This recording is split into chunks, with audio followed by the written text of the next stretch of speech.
I hope you had a good visit with Brady.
Hello, can y'all hear me?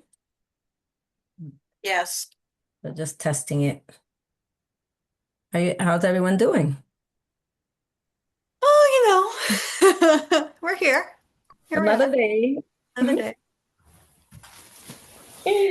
I know, I know. All right, I'm gonna mute myself and then So I'll just, as you guys know or should know, Camille's not able to join this meeting. And I'll need to make one of you or both co-host. Okay, All right. Allegra, do you want me to make you the? sure. Okay. All right. And I do believe that Dan, who is the grant manager, is going to be joining to give the press update. Okay. He's an attendee. I see him as an Okay. attendee. All right. Okay. I will see. Oh, yeah. Yep. I see him there. All right. So,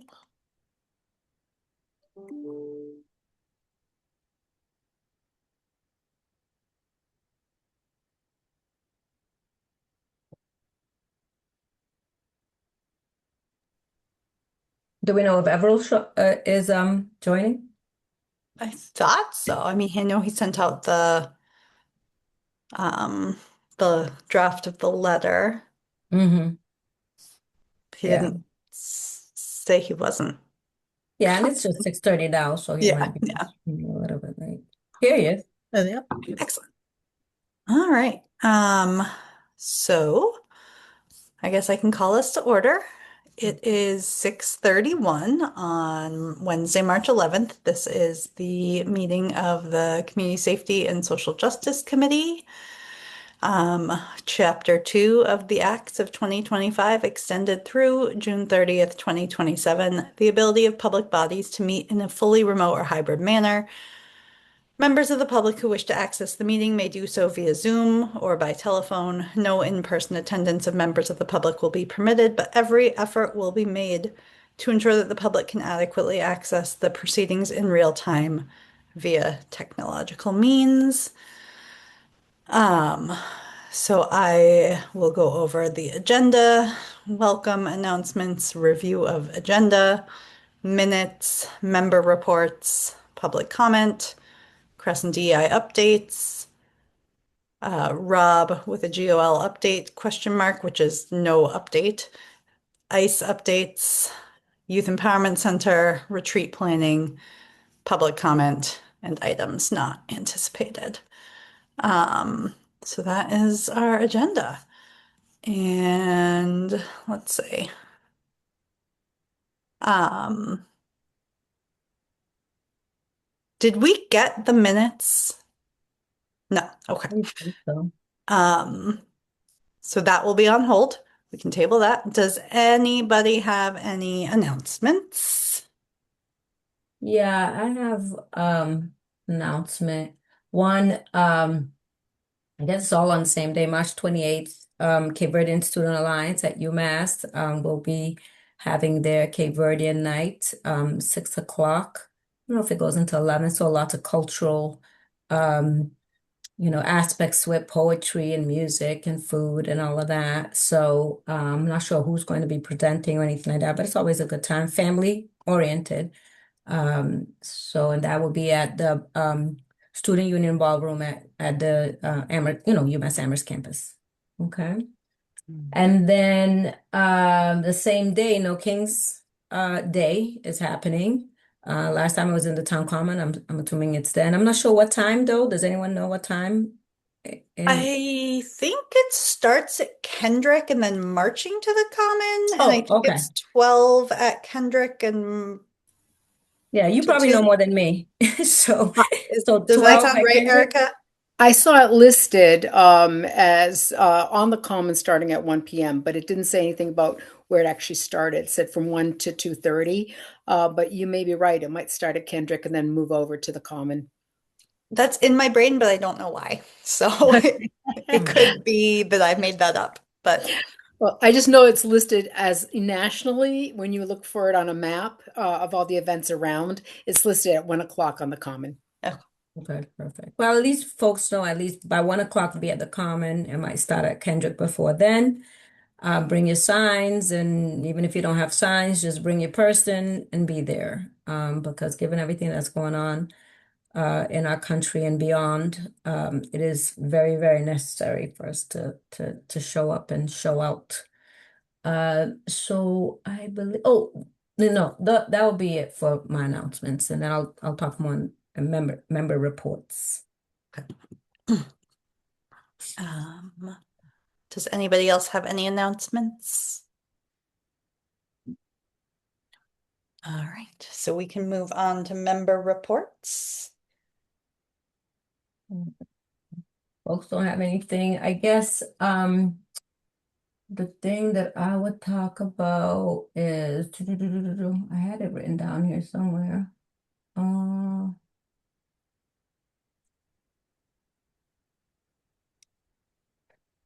well, the only thing then is it, and I want to kind of talk about it here, but to kind of say that, obviously I always get communicated by residents about different issues that are going on, and that's why, end up bringing it up during the meeting. But one of the ones that I ended up talking to a resident who wants to stay anonymous is about seeing if CSSJC would be willing to read statements during the public comment time that, residents want to share, but obviously are afraid to do so and want it to be anonymous.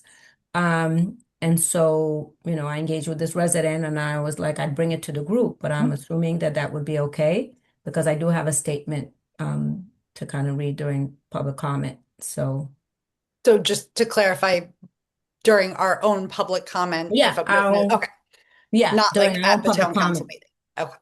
No. Nothing to do with town council. I'm Yep. saying ours, CSSJC, because we haven't done that in the past, like allowed Mhm. kind of public comment, anonymous public comment, where people either send in statements to us or whomever, to kind of read during public comment, because that's a real thing. People are intimidated Mhm. to make. So I think, it'd be a good idea for us to open that up and allow that so that we can get more viewpoints. I am okay with it. I just would want to make sure we have a way of making that accessible for anybody, whether that means that one of our emails is listed on Hmm. the website. That would be my only concern about it is like, how is that going to be accessible for anyone? Not necessarily someone who already has our contact information. Yeah. Erica. Can the town not create a link to include comments on our website? Because I know that many of the different websites, you can actually put a comment on there, and it goes directly to the chairs or to whoever that, whoever chairs the committees. So I'm just wondering if, if there can't be like a link that automatically goes straight to the chairs Pamela, without do you having have to, any? yeah, I was just going to say without having to put your emails on there. Yeah, I don't know if I want to put in my email Yeah. on, you know what I'm saying? Either we do a CSSJC email, if the town could create a CSSJC email, and then we would, grab comments from there. Um, but or yeah, or something where it just comes directly to us. But yeah, I don't want to be putting my email up there. Okay, Pamela Pamela? may have some more information.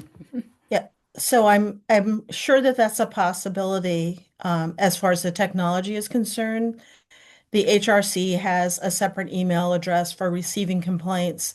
That email will come directly to like the DEI office as the staff liaison, but it's not confidential because it becomes a public record if you're Mhm. sending it into the town. Yeah, no, that's true. We would let them know that it's a public record, but obviously to make sure that they understand to just, if they don't want to be known, just to send it anonymously. Yeah. So I mean, I think if that can be a system going forward, I would think that that's okay. I mean, I think it would be okay to read what you have today during public comment. I just want to make sure that it would be something available for anybody who tunes in who might not necessarily Yeah. have your address or my address. Yeah, or anyone else, yeah, on CSSJC. Yeah, no, true. The way to make it more accessible to all. But I just want to make sure that, since I was approached and I get approached by residents, that it would be okay to share the comment today. Erica? I just want to follow up. Pamela, are you saying that you'd be willing to help us do this, or do you want to send? I'm willing to go ahead and try to communicate with somebody at town hall. You'd give me the information on who to talk to. I just want to, follow up so we could actually make it accessible and have this available for the future. So either Camille or Angel can work with our communications director and IT to set up a system. But I know that the technology exists because we use it for the Human Rights Commission. And folks are asked well, for the Human Rights Commission, it's a complaint form. So people are asked to leave their information, but they also, many choose not to. So there is a mechanism. There can be a mechanism in place for getting it done. And Camille and Angel should be able to arrange with IT and communications to set it up. It's basically setting up an email for the board. And Yeah, and maybe we could put there, as introduction, like that this will be a public record, that, it'll be, public, and, to kind of put the notice out there for folks and stuff. Yeah. And public records can be redacted of people's personal information. Mhm. So Deborah and Allegra, do you want me to follow up with Camille? That'd be great. Yeah, if you could, that would be Okay. great. I'll do that.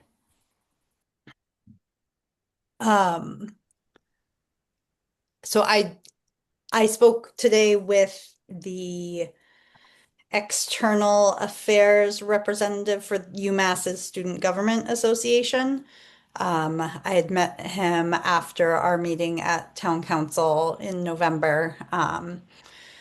And so he was wondering if there were ways that students could get more involved in advocating for some of the things that CSSJC was pushing for. And one of his ideas was that perhaps the co-chairs or members of the committee could come because their student government has a social justice and empowerment committee who's been pretty focused on ICE on campus, but is also interested in kind of knowing what the resources are in the community. So they were asking if we wanted to come and give a presentation at some point to that group.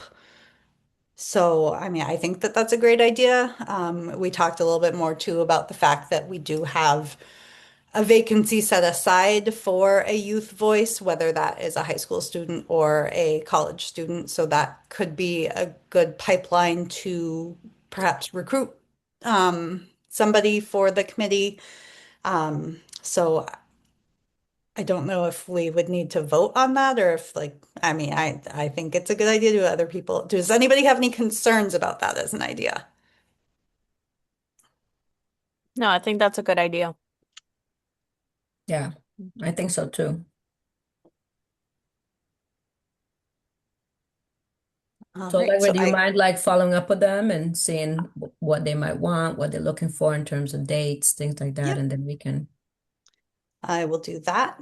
And then the other thing that we had kind of talked about, because again, he was at the meeting where we went over the 7 points from the previous resolution that then got reaffirmed.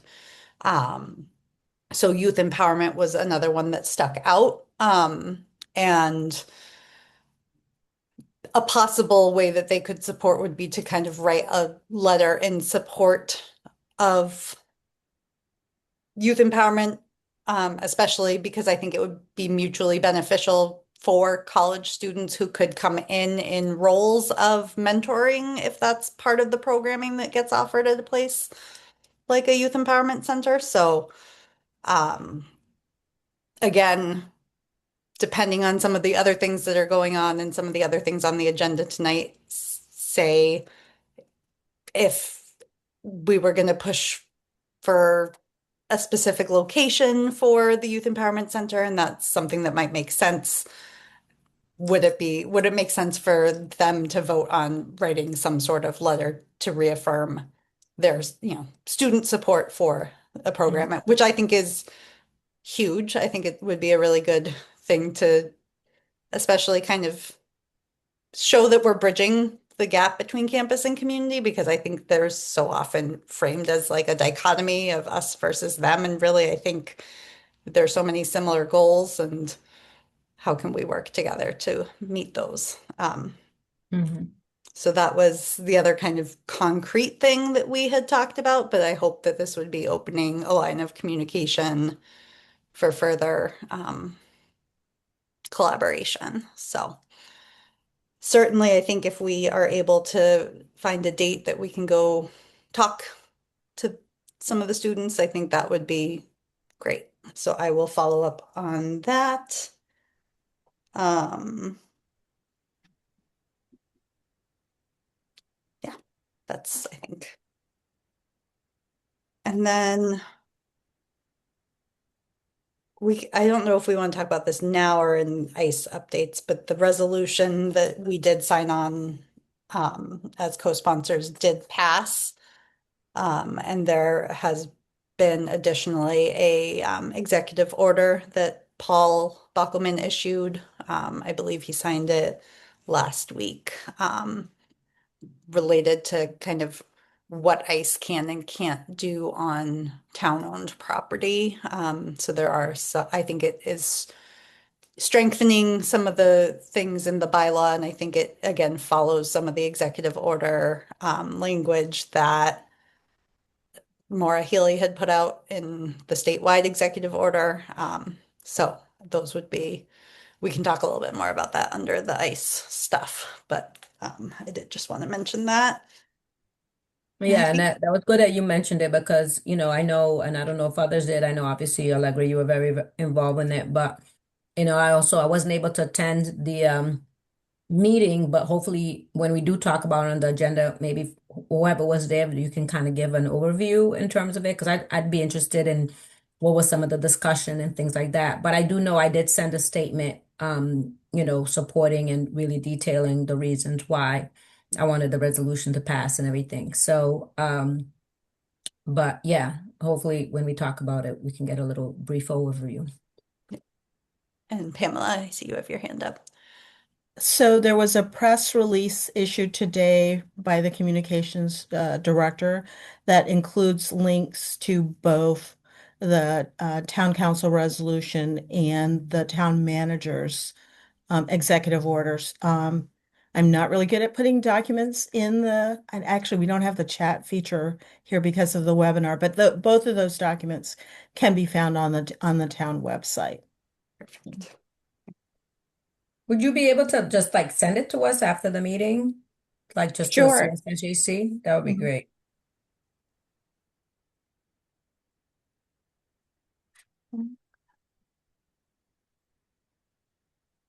So are there any other reports?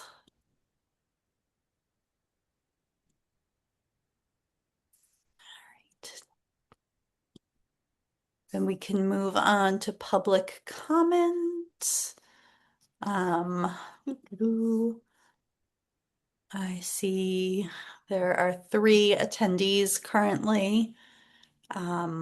If you would like to make a public comment, you can use the raise hand feature. And then we will bring you into the room to give comment. We will also have an additional public comment period at the end of the meeting. So if you don't feel like you have anything to say now, but something happens during the meeting that you want to comment on, we will come back at the end and just make sure everybody has a chance to speak their mind.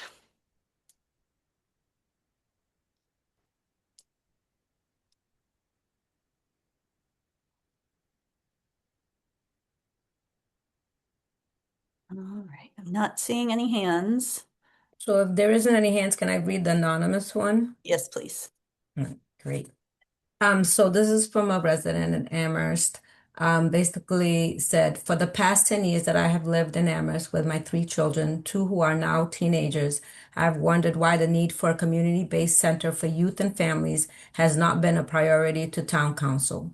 As was noticed in a survey done by the town's DEI department about what are the needs of youth, it was shown that BIPOC youth are more likely to take advantage of after-school community centers than other youth. In a small town such as Amherst, there are many opportunities because of it being a college town with a large university.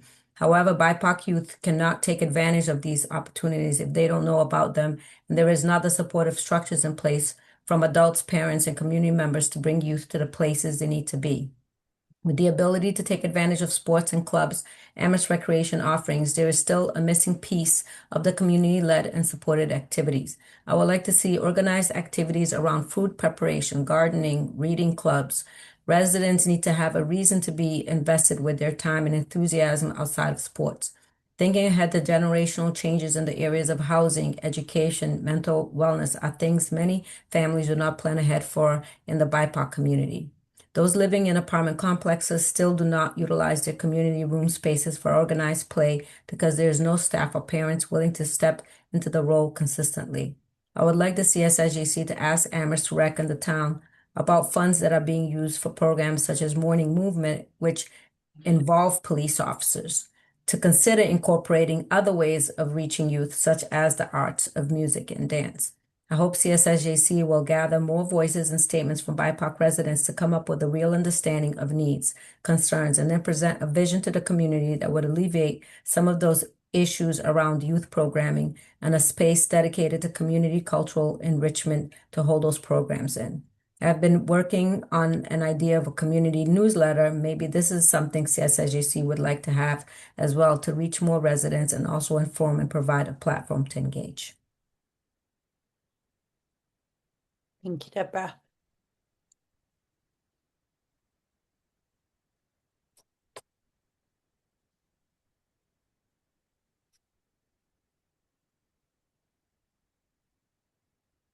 So I think if no one else is going to make a comment, we can move on to the CRESS and DI updates.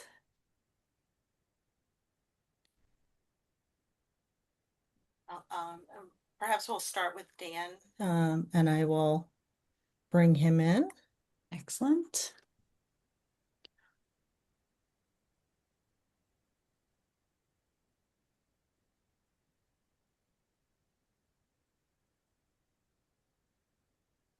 And maybe we could just go around quickly and introduce ourselves. Hi. You guys hear me? Hello. Hi, Dan. Welcome. Hi, thank you, thank you. Can you hear me clearly? Yes. Okay. I guess I'll introduce myself quickly. My name is Dan Garcia. I'm the new program manager at CRESS. I'm working on the grant funding and community outreach and things like that for the department. And so I've been here a total of 2 months, I think, since mid-January. Excellent. So I'm Allegra Clark. I'm one of the co-chairs of this committee. Have been on the committee since 2022. Hi, I'm Deborah Ferreira. I'm also one of the other co-chair for CSSJC. I've been with the committee since 2022 also. But before that, I was part of the Community Safety Working Group and have been a resident in Amherst, first as a student for 4 years and then as a resident for over 23 years now, I believe, at this point. I don't know, I'm losing count. But we're very happy that you are part of CRESS because I know they needed a program manager. So I can go next. Hi, Dan. My name's Erica Piedad. I've lived in Amherst since 1996. First, I actually went to UMass as well and lived on campus for a long period of time as a residence hall director, so have close ties with the campus. My background's in public health. Prior to this committee, I was on the Amherst Municipal Affordable Housing Trust, and I've been on this committee, I think, going on 2 years. So welcome, and we are very, very happy that you're part of CRESS. And then, sorry, my video is not working. My name is Everald Henry, and I have been on CSSJC now going on 3 years, I believe. It's nice to meet you and welcome. Thank you. Hi, Dan. My name is Sasette. I joined Crest approximately the summer of 2023. I've lived in Amherst since 2001. I've gone through the Amherst school system, and I'm very glad that that Crest has a program manager now. Is that everybody, I think? Yeah. Yes. Okay. Just for background, I've been in Amherst for 6 months and I've fallen in love with the community. So we're actually looking for a house out here. I have two kids that go to the Amherst public school system right now. And um, so just as an update for Chris, over the past several weeks, I guess since you've last met, I've been doing a lot of work in the community, talking with groups, working with MMMP, Survival Center, Craig's Doors, and then the Unitarian Church. So some of the things that we participated in Winterfest a couple weekends ago, we had a table set up and we had a responder presence. There was two peace walks for UMass Amherst that we walked as responders to just make sure everything went smoothly. We provided some emergency transportation for some neighbors that their transportation fell through and they needed to get to court for a bad situation they were in. So we've been providing transportation. We don't do that on a normal basis, but in emergency situations, we will do that. We've been going to the community effort programming. So the Unitarian breakfast every Wednesday morning, we've had a presence there. We've had someone at the morning movement program, and I've been going as well. And then we participated in the Lunar New Year celebration at the Survival Center. And I am working closely with all of those departments to direct grant funding that we'll have before it expires at the end of this budget cycle to help revamp and kind of continue the services.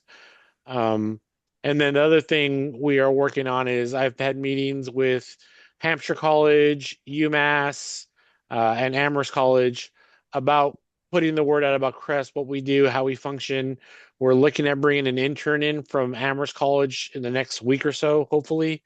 And we're just trying to make sure we have a lot of positive outreach on what Crest does, what our responsibilities are, and how we could help the community.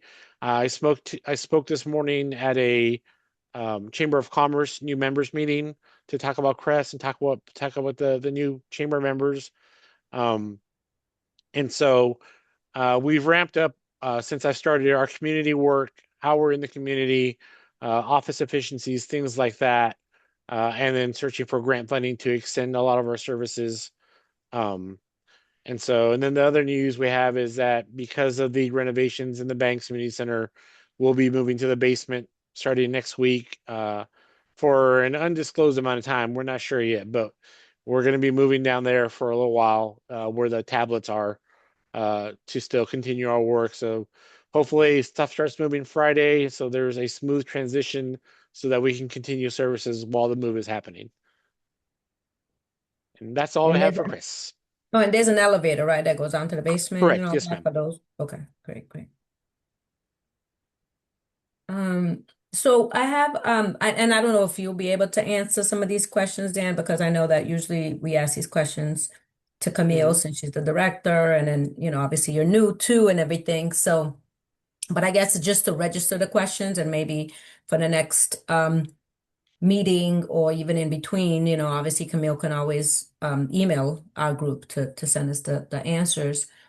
But it was just in terms of like looking at the stats that was shared. And so, for January, and then I know that obviously dispatch just went into play at the end of December, early January. So it still hasn't been, I guess, it wasn't still really set in stone, but I'm hopeful that once we start seeing some February stats, we'll start seeing some uptick in terms of dispatch calls and things like that. Because right now, I noticed it was just like one assist Amherst, one assist other PD, and then one assist like fire department, which is like 3 calls, in January.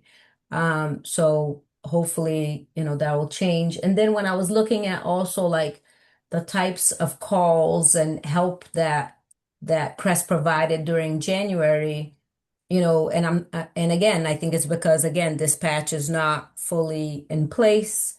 And, Hmm. obviously we're still, doing outreach so people know about Crest and things like that. But I'm noticing a lot of the call services are still very dependent on transportation being the highest area.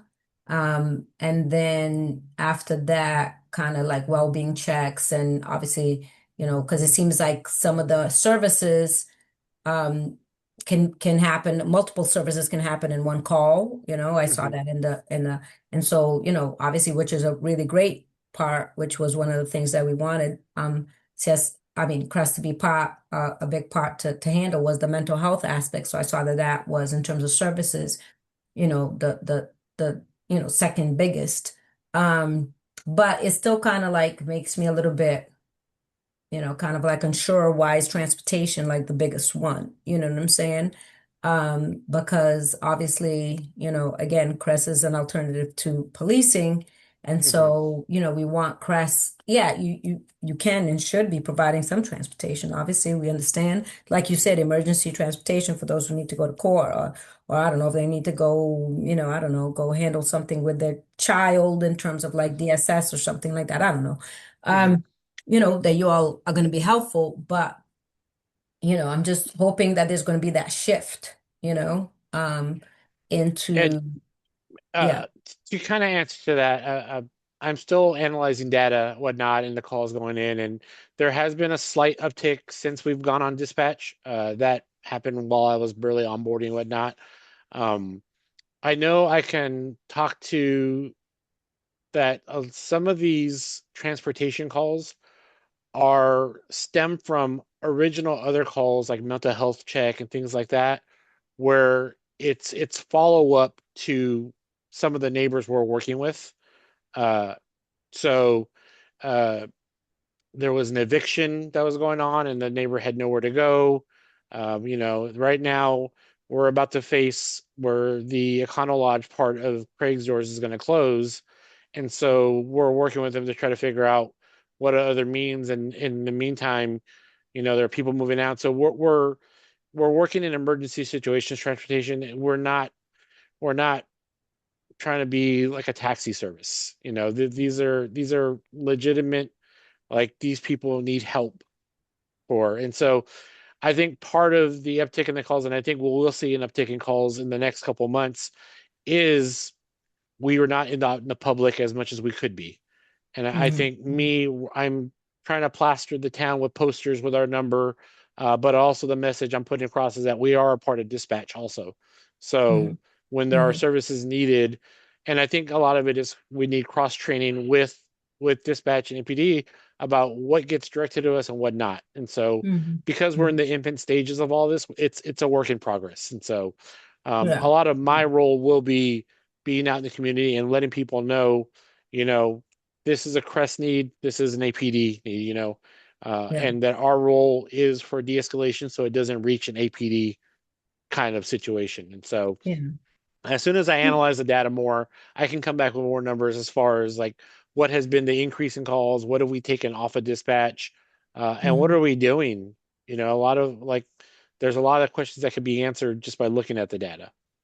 Yeah, so I think that's great, that you've broken that down because I think it's important then that you all kind of like, I don't know, maybe find a different way to kind of then really communicate transport because right now that's how I think about it. Okay, you're just Hmm. transporting. So not that it was connected to something else. So I Hmm. think it's a great thing to kind of like, maybe find a different way to describe it or whatever, so that then we have that understanding and so that the public too, right? Because, Hmm. I know that you're probably just learning a lot, but there's a lot of resistance. There's a lot of those naysayers out there. We're not the naysayers. We're the ones that are like crest, Hmm. crest, crest all the way, right? We're advocates for crest.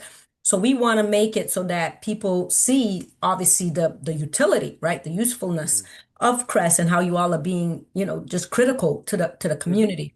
So that's why I'm saying kind of like maybe a way to communicate that transportation, because what you said is great. You know what I'm saying? That you all are Mhm. actually transporting folks that you guys had initially helped, let's say in a crisis situation or something.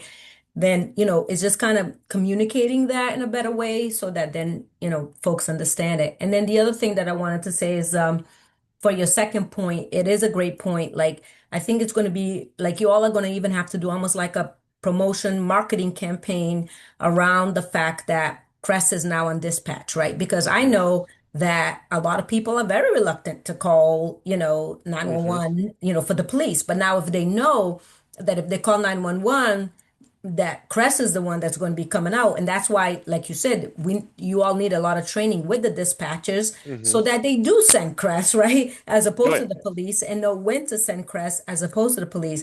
But people are going to need to feel comfortable and trust, right? Mhm. That Crest is the one that's going to go out. Because if not, people are not going to contact, dispatch and stuff like that because they're still going to be very intimidated, very afraid around it.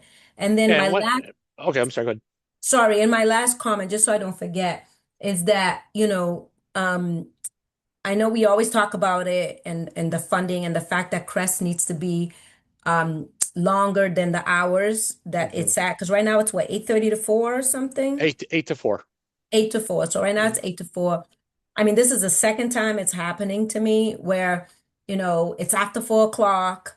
I see someone in distress, right? In our town that has mental health issues and clear mental health issues. And I grab my phone to call Cress and cannot call Cress. And Mhm. then obviously I make the very conscious decision not to call the police because I Mhm. do not want this person arrested. I want this person helped. I do not want this person arrested because I visibly can see that this person is in mental distress.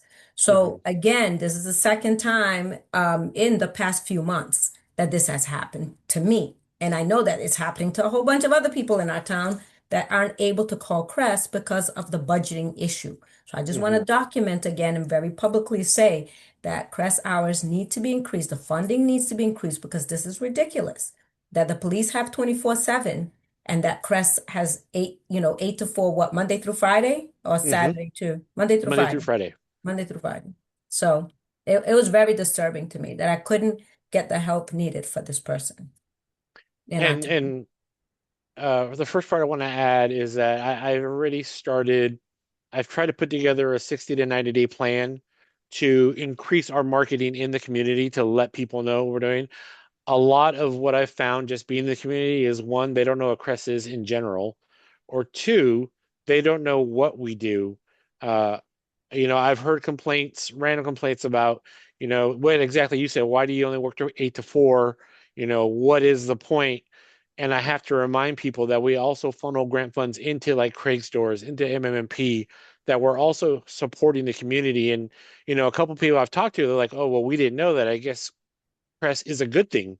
And I was like, yeah. And so I'm working on trying to find grant funding because funding is a serious issue with this office. We're barely going to get our sixth responder next week. When initially, from what I've read, we were supposed to have 8 to 10 responders. What was the primary objective? And so, um, and I'm working with Camille and Angel about finding ways to stagger or structure what we're doing to maybe extend the hours, but it's a lot of we also have to be cognizant of fatigue, work fatigue, and things like that. And so, without the proper funding and be able to pay people, it's really tough. It is really, really Exactly. tough. Exactly. No, and I totally hear you all. It's not even on you all. It's really on the town, right? To Hmm. make sure that they give you all the proper funding so that you all can hire more people, right? Absolutely. To be able to then do the work. Because yeah, we don't want to like mount more work on the already overburdened responders that are there. You see what I'm saying? So Because I even totally hear you. my job ends June 30th because I'm on a grant fund. Yeah, I And know. so That is like I'm not, totally I don't, ridiculous.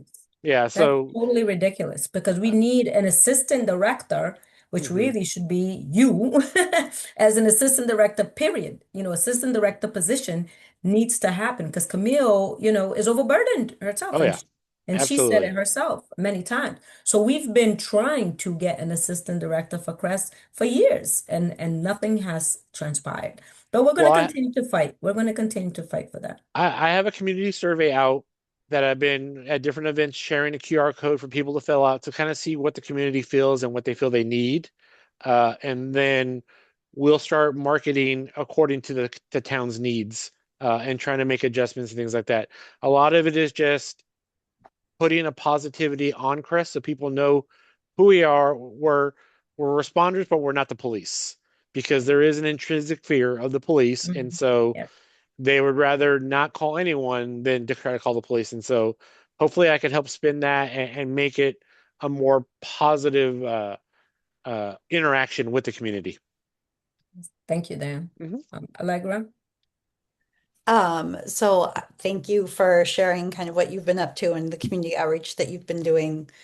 I just had a question in terms of some of the outreach that you've done with schools. Like we all know Blarney was this past weekend, and I was just wondering if Crest did have any role in it. I know, I think last year Camille said they were at some safety tent, handing out water and helping people get home that they could again help. So I don't know if that was something that Crest was invited to participate in again this year.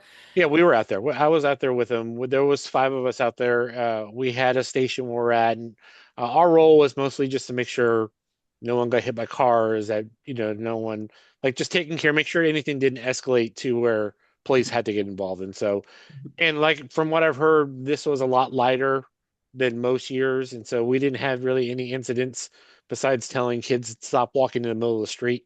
So it was very tame, but we were out there as a presidents walking by the North Amherst Library. We were stationed out there, and we were walking by the townhomes and on the streets, just make sure everything stayed calm. Thank you. Erica? Thanks. I know fundraising is really, really tough, but I also know that the town manager does meet with UMass.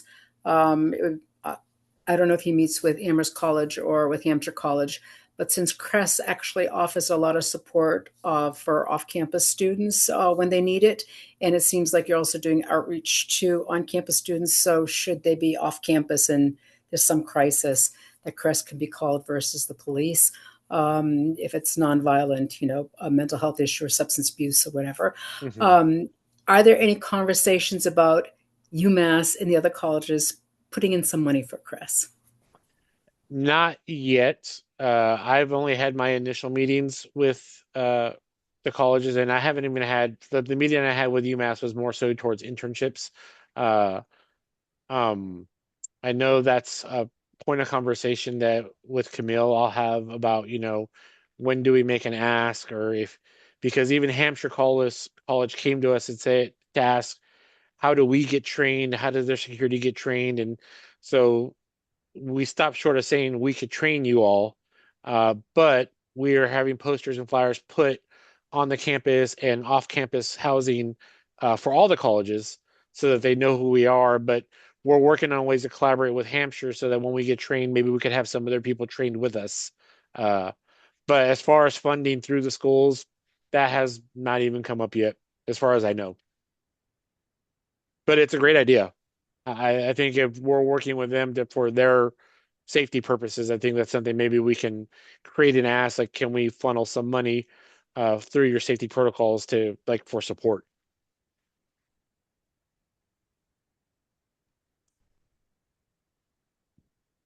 Lisette? Um, Hi Dan. So I just have a quick question, followed by possibly a very short story. Um, so my understanding is that Crest is consent based. Hmm.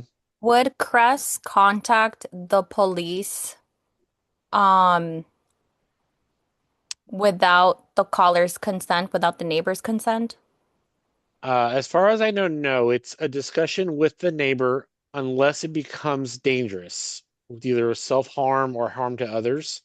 Uh, but as far as I know, we don't just call the police, um, unless, like I said, like if there's a welfare check and Like we've been called on welfare checks before, and then we report back like if we met with the person, things like that. But as far as de-escalating the situation, in my time here, we haven't had to call the police or anyone because we were able to de-escalate situations. Um, but we're a consent organization, so I think the conversation is with the neighbor, you know, to see. And but if there's danger involved or whatnot, then that's when we have to take a step away and make sure that the proper channels are handled. So Crest would determine whether they consider a dangerous situation to contact the police to assist a call. So I think the process, and like I said, I'm new to the responder portion of it. The process is if we get a call that's not through dispatch, it's usually because most of them have come directly to us. If there's an assessment, then our responders will talk to Camille to get direction on, okay, what route do we take here? I haven't seen it happen yet. We haven't had a situation where things had to be escalated to PD, but as far as I know, that's the procedure that we're doing. Okay. Um, so just kind of echoing a little bit of what Deborah had mentioned, in the past couple weeks, I myself have been involved in a situation where I would have loved to have turned in to Crest, but unfortunately it was after hours, but it wasn't even that late. It was maybe like 7 p.m. But unfortunately, we couldn't get a hold of Crest because operational hours. Hmm. So I think it's extremely important to advocate for the expansion of hours so that Crest can function and so that Crest can actually do the social services and the community policing that we need. So we had, without going into too much detail, there was a neighbor that had contacted Crest for general information. Again, this is what I'm being told for general information. However, uh, long story short, the police came to the scene. Um, the neighbor was not expecting the police to show up. So when the police did show up, it obviously escalated the situation. Had Cress attended, it would have been likely that Cress could have used their de-escalation. However, the police were amazing. The officers were extremely helpful, very, very professional.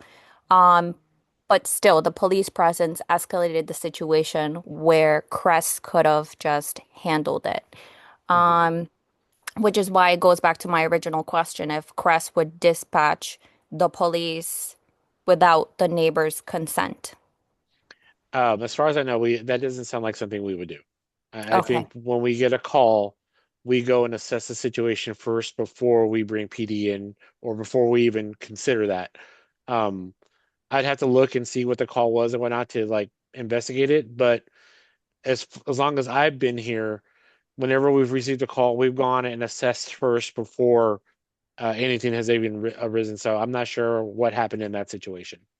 Okay. Thank you, Dan. Hmm.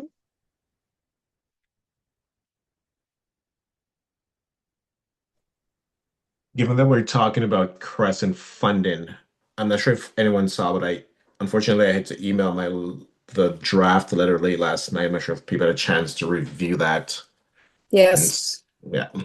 Mm-hmm. Yeah, we're thinking like after Dan's report, maybe we could talk about it, right?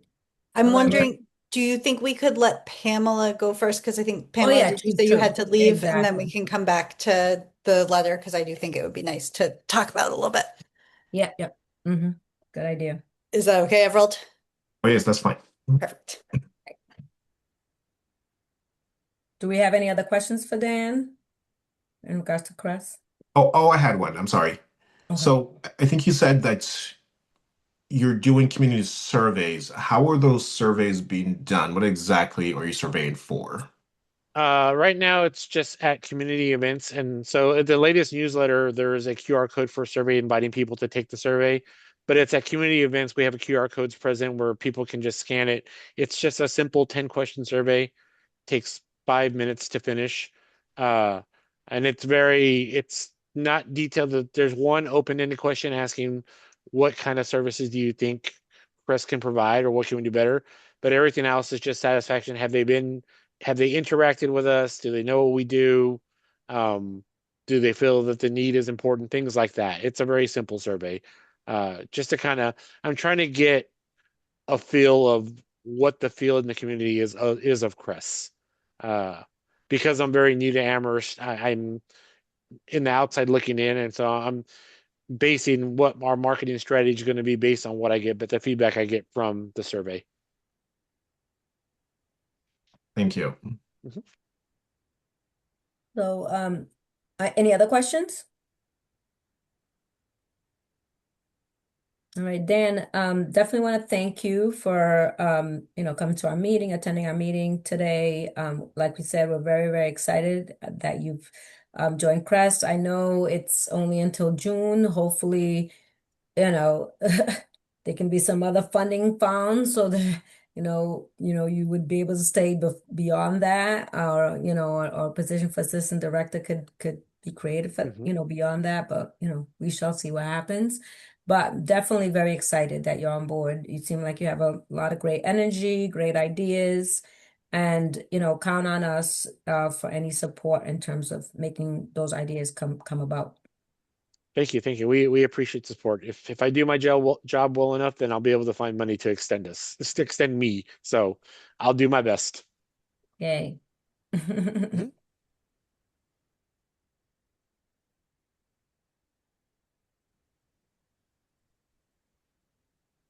All right, I think we can go to DEI.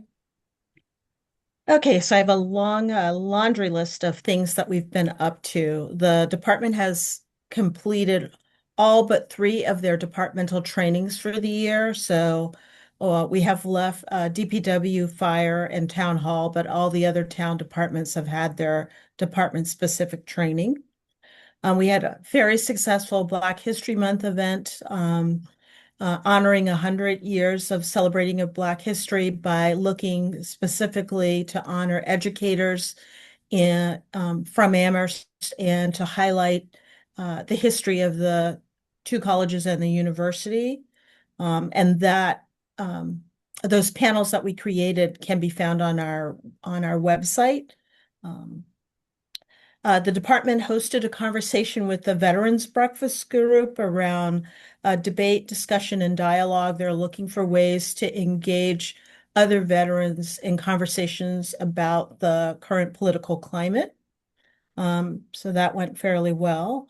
We hosted a Community Heart and Soul event. Community Heart and Soul is a foundation that would provide us with some funding and a structure to continue the work of liberatory visioning. We had a very diverse group in attendance of that meeting. About 25 people show up. So that went well. We were also participants in the Hampshire Queer Conference in the late February. And then we had a very successful sort of reality-based youth empowerment program where youth were able to register, tell us a desired career path. We provided them with basic information about what their career would require as far as educational background. And then all of the youth had an opportunity to sort of randomly get a family size, look at rent. So it was really a lot about financial literacy and about pursuing careers. And Everald had asked earlier about a career-specific event, which we're hoping to have in May. And then we're currently started the youth empowerment programming around entrepreneurship. We have 4 repeat businesses from last year and 2 new businesses.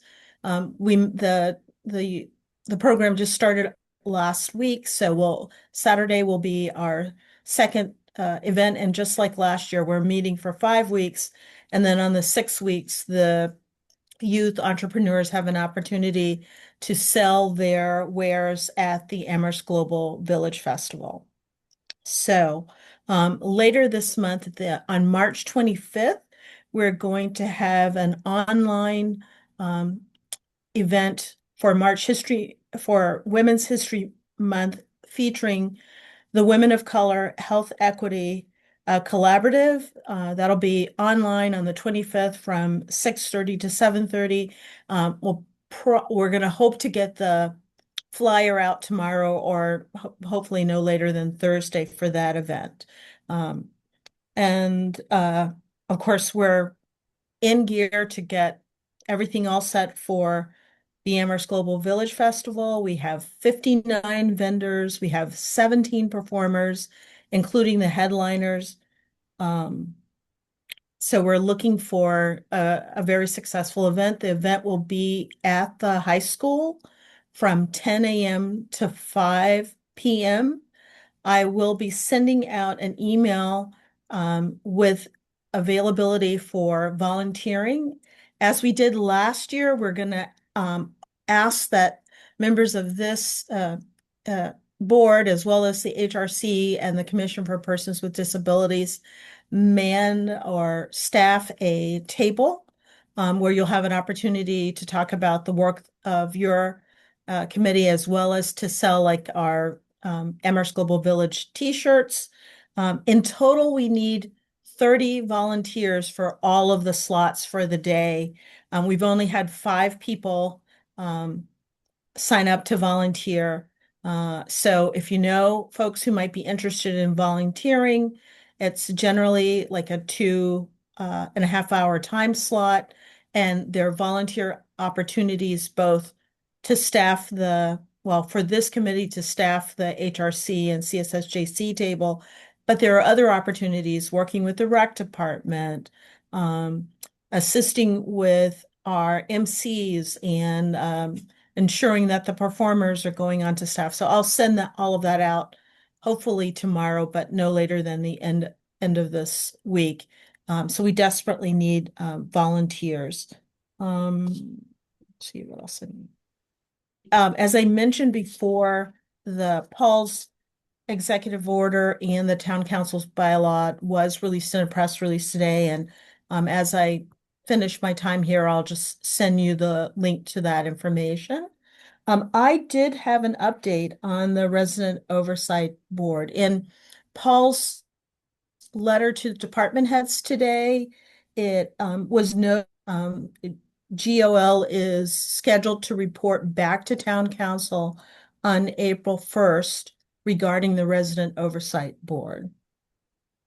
So that's the update. I did try to see if there were any updates on Youth Empowerment Center around funding or location, but I was not able to ascertain any changes or movement, or it doesn't seem, I don't know who's in charge of the program. I had thought that it had been Ray at Rec, but I was told that's not the case. So I don't know what's going on with that.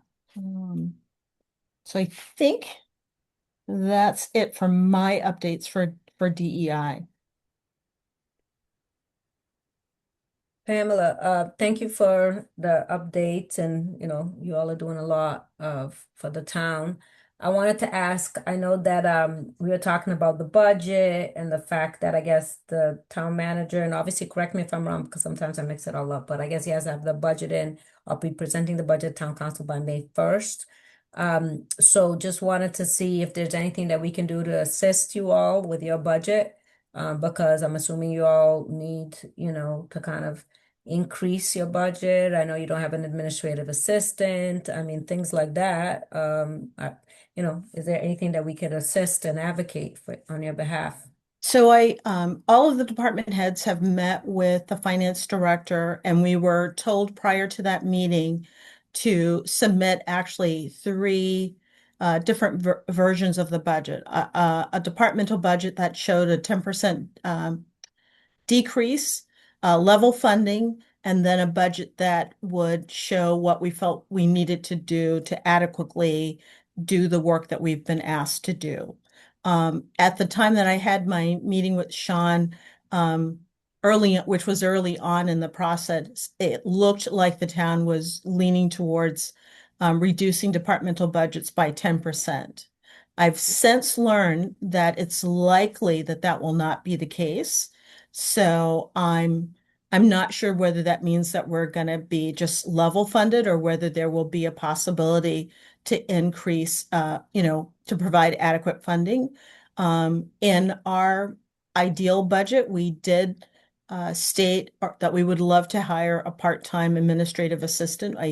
One thing that we've discovered by having like excellent work with the AmeriCorps member that we had last year, and we actually have two interns from UMass Amherst working with us now, is that we're able to really function very well when we have administrative support. I don't know, I have no idea where they're going to end up. It looks like the worst case scenario would be that we would be level funded, and considering looking at our operation budget, a 10% discount would have impacted staffing in some way. So we're going to be happy to be level funded. Mhm, mhm. Okay, thank you.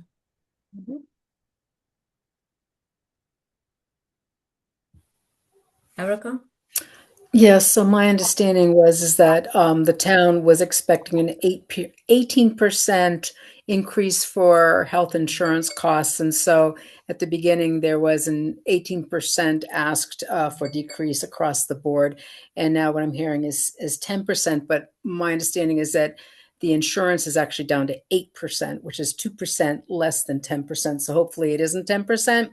The other thing is just to note that I believe we on the CSSJC believe in equity, and having a staff of two compared to other departments having such high staff, it's not fair to ask for across the board cuts because it is not equitable.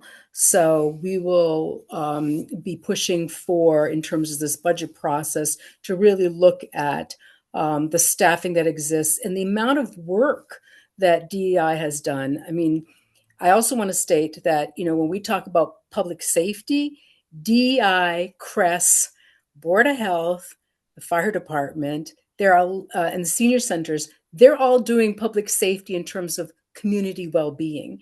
And so we really need to look at some of the departments that are very, very top heavy with staff, and they need to have higher cuts so there can be an equitable distribution, so departments like yours has the staff that they need in order to do the work. So I just want to state that.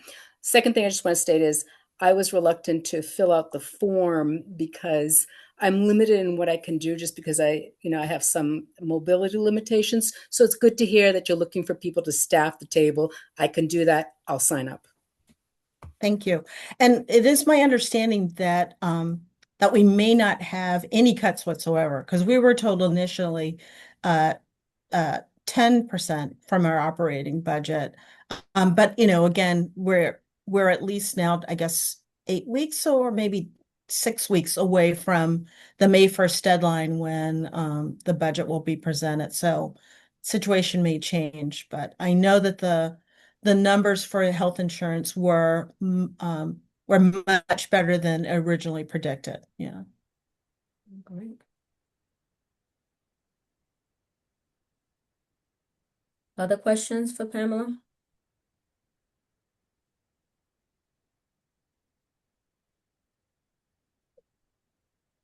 Not hearing any.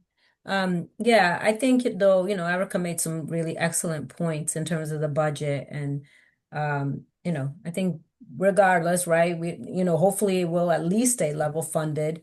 But we really think that you all need, I would say a full-time administrative assistant. I know obviously given the budget situation, asking for part-time, makes sense. But for us, we're like, we want you all to have what you actually need, which would be a full-time administrative assistant, because doing all the activities that you do with two people in an office is not fair. So, we'll still advocate to get you what it is that you need. And I should say, so Dan mentioned earlier that Crest is moving to the basement and DEI is moving to the basement. So as well, so the entire second floor will be offline probably for at least 3 months, and then we'll see how we get reshuffled as the renovations continue. So Yeah, and definitely send the whole thing for the volunteers because obviously, I know I'm willing to volunteer and also I'll share with my network to see if others would be willing to volunteer. All right. Thank you all very much. And I will, following this call, just send you the links to those documents that I mentioned. All right. Have a good evening. Thank And you. You too. Allegra, you're all set with co-hosts, right? Yes. All right. Before I hit end. All Okay. right, good night. Good night.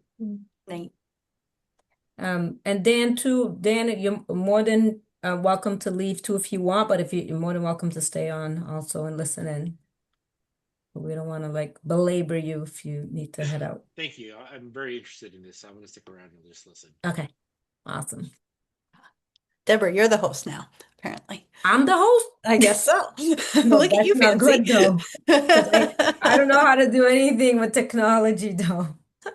So you guys are in for a treat. But Um, anyway, so you'll have should to tell me what to do. should I try and pull up Everald's draft on the screen? Yeah. Okay. Do, do, do.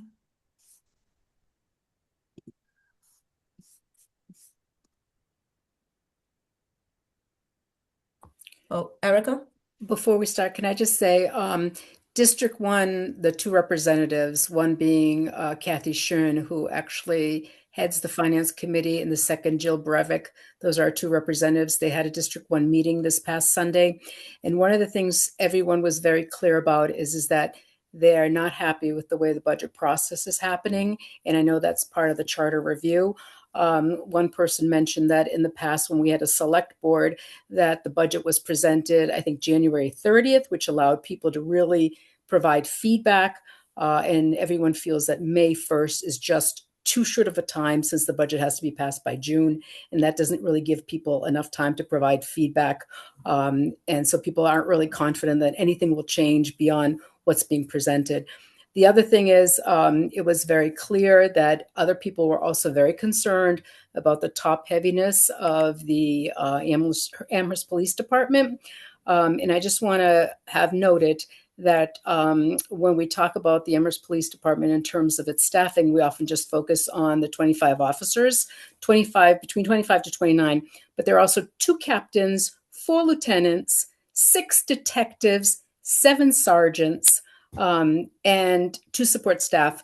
And it's not very clear what is it that they do all year in a town that predominantly has nonviolent calls. So I just want to put that out there in terms of our budget discussion. And the 2 representatives agreed that they're actually looking, Jill Previck just said that there's a group that's actually looking deeper into the budget, because one of the questions I had is that when you look at the budget, it's not very transparent.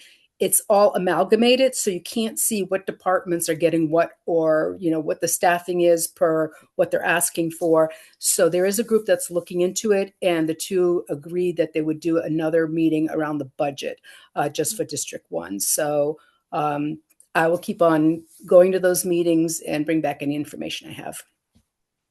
Yeah, because Erica, yeah, when you say that in terms of the police, it wasn't it that they had like 49 total, like when you think about the number of staff, and then when they had the decrease of what was it, 2?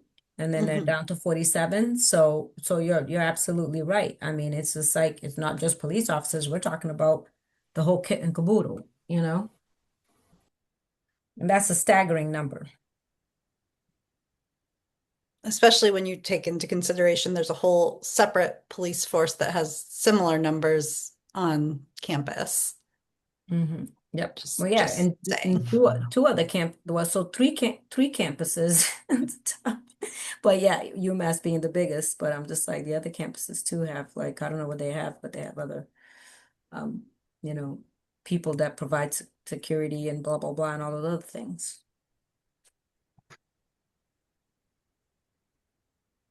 So can everybody see the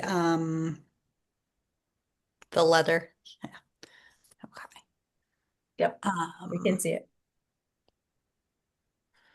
So I don't know, Everald, if you wanted to talk a little bit about it. Yes. So I'm not married to the language, so whatever needs to be changed should be changed. But I prefaced in my email that I thought we should do a collaborative approach where we don't point the finger per se at other departments, but just fully commit to advocating for Cress. And I know that I asked in the letter, I put 10 responders, a director, and assistant director. That seems to be on par with what we spoke about last time, to be fully staffed. Um, One of the things that I articulated as well was what we all spoke about when we went before town council last fall. And those are the benefits of alternative policing. So I added language to remind them as to why CRESS exists and the benefits of that. I spent a lot of time from the links you see in the letter. I spent a lot of times reading about how other towns have saved the town, how other um, versions of Crest have saved their towns and cities money. And so I put those links in there. There's a National League of Cities that gives data. One of the biggest ones I found was Cahoots in Eugene, Oregon. That the Eugene Police Department found that Cahoots saved the city about 2.2 million in officer wages every year and only cost $820,000. Denver had similar programs. Again, a police a police response cost the town or the city $646, where an alternative to police force cost them $151. So I leaned heavy on money because one of the things we've heard from people is that budget, budget, budget. So I leaned heavy on money to say, okay, if your argument for not properly funding Crest is that we don't have the funds, here is arguments of why you should spend the money because overall you are saving the town money. You are, you are being fiscally responsible. Um, Crest costs significantly less than the police. And going back to what we just heard about the police budget, again, this is the perfect time to make that argument because it seems if like especially those upper positions for a small town, why are there so many sergeants? But that's different. So I thought here a different approach to highlight where funding this save the town money, show examples of where other towns, where it's documented, it's cited, it's reported to say, by moving to this model, we have saved money. And so your argument that we cannot afford this um, is not sound because here, if you put the investment in, the returns are there. And so you just need to do that. Um, I didn't.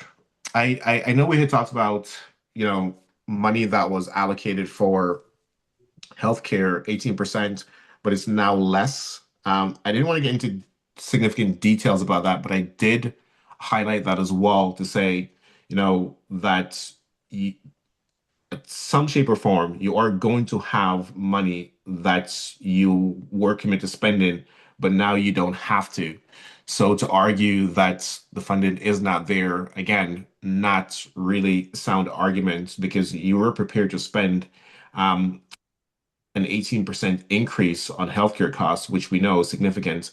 Now you have that extra amount of money that you can allocate to Crest. Um, so again, people can feel free to add, omit, change things as you will, because at the end of the day, it's going to be a letter from the committee as a whole. Um, I reminded um, in the letter, I documented why people feel more comfortable. We talked about some of that earlier today, calling Crest, why it exists, how it came about. how the town reaffirmed their commitment for racial equity. And so, again, just putting that there to say, this is what the committee, the council said that they're committed to. Now we're asking you to put the money behind that commitment.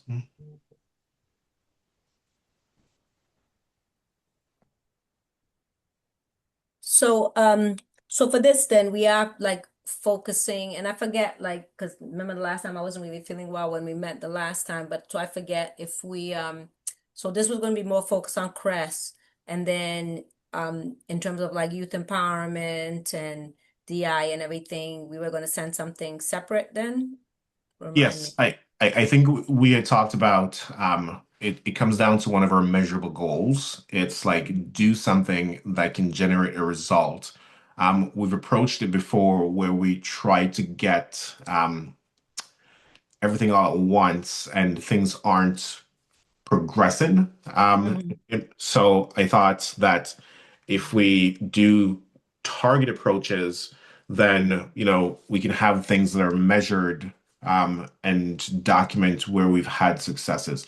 So yes, in this iteration, given that a lot of what we're trying to do comes down to um, making sure that Crest doesn't fall into the cracks, or people can say Crest is not working. We've had successes with Crest going on dispatch. Now I think this follows up with that to say that was a measured win. That was a measured goal. Now we need to continue on that path, and what's needed now is proper funding.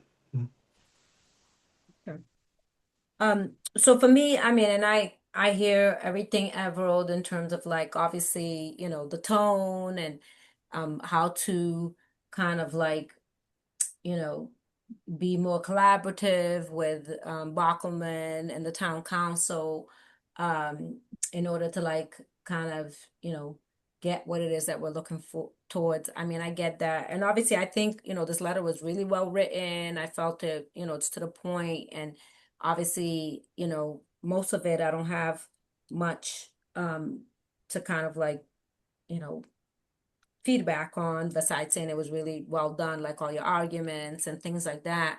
Cahoots and the Denver program was some of the top programs that we looked at when we were doing, the CSWG report, amongst other ones that we looked at, but Cahoots and the Denver program was definitely two of the top ones. So all of that works well. I mean, for me though, it was just kind of like obviously like in the beginning with the like kind of the second paragraph, second sentence, we understand the barriers and impediments that delay this, and I will applaud the progress made. Yeah, that would not be my language. I would not be saying no. We understand the barriers and impediments that delay this. I don't understand it, and I don't agree with any of it. You know what I'm saying? So, and I know that you're trying to be constructive and collaborative, but that for me, that's a no-go. And then also, what was the other one? We also acknowledge town council's vote on their continued support and promotion of CREST. Yeah, I would question that too. And then the next one with the town recognized that while racial relations has gotten better over time, there was significant work to be, while racial relations has gotten better. I don't Supposed to know. be say there is supposed to say there is significant work to be done. Still No, significant it work. is. I know you do say that, but I'm just kind of like, while race relations has gotten better. I don't know if it's gotten better. And then the sentence before you go into your like kind of like traditional, like we have heard arguments that this is an attempt to fund the police. This is not that. The police serve an important function and will continue to do so. I don't know if this is not that. I mean, I'm trying to reduce. That was one of the um recommendations, and one of the recommendations CSWG was to reduce the number of the police. And I don't have any qualms about saying that. And then the only other one that I have was in the actual kind of bullets and stuff like that was frees up law enforcement resources, which is kind of like 1, 2, 3, the fourth one, frees up law enforcement resources. That you wrote like allows the police to focus on serious crimes. I would just say violent crimes, because serious situations, Crest is dealing with serious situations too, and some of which would be crimes if allowed. If the police got involved, there would be crimes, because the police would probably be arresting people, whereas with Crest they're de-escalating it. So I would just say violent crimes, because that's really, for me, the only things that I want them involved is in violent crimes. I don't want them involved in anything else. So So one of the yeah, so for me, those would be some of the like main issues. Because the rest I didn't have anything else. I thought it was really, really well. Oh, and then, well, I guess the conclusion you kind of restate again, increased funding for CREST is not about reducing the public safety. Yeah, it is about reducing public safety. And and you all know, I don't mince words. I'm not gonna mince my language, because the police are there. They have 47 people, as we've seen, that are part of their department. The town, Paul Wackelman and vis-a-vis the town council, are not willing to decrease it. They've actually been hiring since CSWG made those recommendations. They haven't done any of that. And we said that, not to say to fire, and that was one of the things that we were very clear about. We didn't say to fire anyone, fire the police, but we said do not, when there were vacancies, don't hire the police, because we did make a recommendation to reduce the size of the police. So for me, that is being like, for me, as sending a letter that kind of, what is it, glosses over it and sugarcoats it, then is not being kind of like, for me, not being sincere to who I am in terms of, the recommendations that we made as CSWG members. That obviously as CSSJC, we're monitoring and making sure that those recommendations are put in place. And we know that recommendation has not been followed at all by by Paul Bachman and the town council. So yeah, I hear about making the arguments, but I don't know. I don't like that kind of, like I said, glossing over, sugarcoating language. So you just Can said I just, something. You one second, Allegra. So Deb, you just said something very important. Um, Reducing the police, I would argue, is not the same as defunding the police. Yeah. So you just make a very important point. The goal is still to reduce the police, and we can still get there without using language of defunding the police. Okay, that's fine. Yeah. That's fair. Yeah. Because obviously, yeah, there is still a role for them, because obviously, as we stated, we want people to be safe, and we know that obviously, where there's violence or things like that, they have a place and things like that. But yeah, but reducing And the number of police was something that was part of alternative to policing. That was our charge when we and were, put in and place. and one of the reasons I didn't use the word violent crimes is because I know we have crimes, but when you think on the level of violence, I don't think we have. I don't want, the tying back to the argument about reducing the police. I thought about it from the perspective that, I don't want people making the argument that why would we reduce the police if we have violent crimes? I don't think we have that much violent crimes that we need them at the level that they're at. Yeah. Yeah. And I Yeah. agree, and that's why we've Yeah. been making these arguments for years. Yeah. And Bachman and the town council have not heard us, and Yeah. they're just again continuing to stand their ground, and continuing to advertise and hire more police whenever there's attrition in terms of retirements or police naturally leave. They're putting out vacancy announcements and hiring police officers, which was not what we had recommended. So I think I was deliberate in trying not to use the word violent crimes, right? Because I don't want them to make an argument that, hey, if we have violent crimes, why would we reduce the police? Yeah. Yeah. Okay, Allegra. So Thank I you. don't know how to Erica. raise my hand while I'm screen sharing, but Yeah. Erica is using the polite way, so I'll let her go first, but then I'll speak after Erica. No, it's okay. You go first, Allegra. Um, okay. So I think in terms of like the conclusion part, I think maybe there's some conflating of policing versus public safety because Crest is a public safety department. So I think if we're looking at that sentence, increased funding for, here, hold on. Should I, are we on the last page on here? Can everybody see the last page? Okay. Sometimes my thing doesn't work, so I just wanted to make sure. So where it says increased funding for CRESS is not about reducing public safety. I think if we can add fact CRESS, I think you're breaking up, you know, Allegra. Oh, you're what breaking up. part of the town's Yeah. three-pronged approach. Oh, You're breaking up, Allegra. If you could repeat it. so yeah, so the first sentence, increased funding for CRESS is not about reducing public safety. Um, and I do think that modernizing our approach kind of gets to it, but I wonder if starting that sentence by saying something like CRESS is a public safety department, therefore increased funding for CRESS is not about reducing public safety, because it's not. And I do also agree with Deborah that there is the specific goal of reducing the police, but I think separating police and public safety is important. You still can't hear me? No, we can No, we hear can. you. No, Okay. no, no. We Okay. heard you. We heard everything you said. Yeah.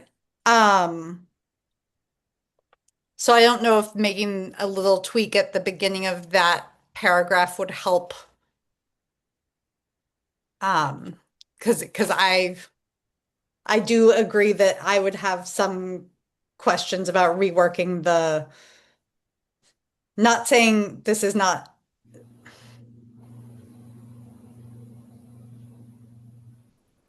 My brain is like not functioning right now. Can Erica, I do you want to go and I can try and put my thought together? Yeah. So I had the same thing, which all I wrote was CRESS isn't about reducing public safety. In fact, it's about increasing public safety by modernizing, blah, blah, blah.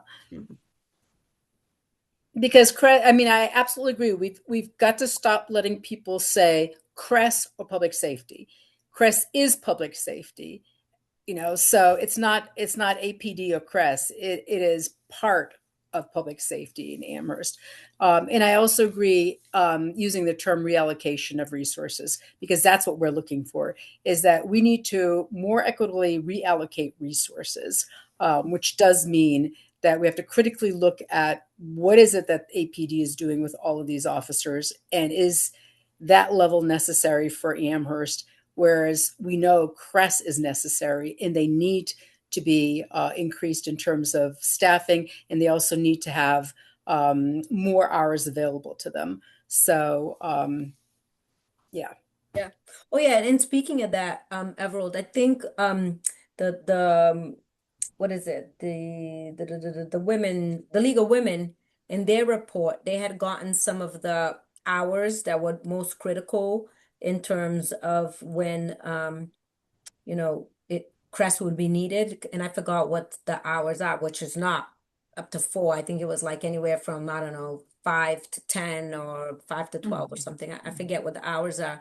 Because I don't know if 10 is actually putting crest at full, full staffing to be able to staff it at least. We're not, again, not even my wishes would be 24/7, but obviously they're not ready for that. But at least like 8 o'clock until like, I don't know, 12 o'clock midnight or something like that. You know what I'm saying?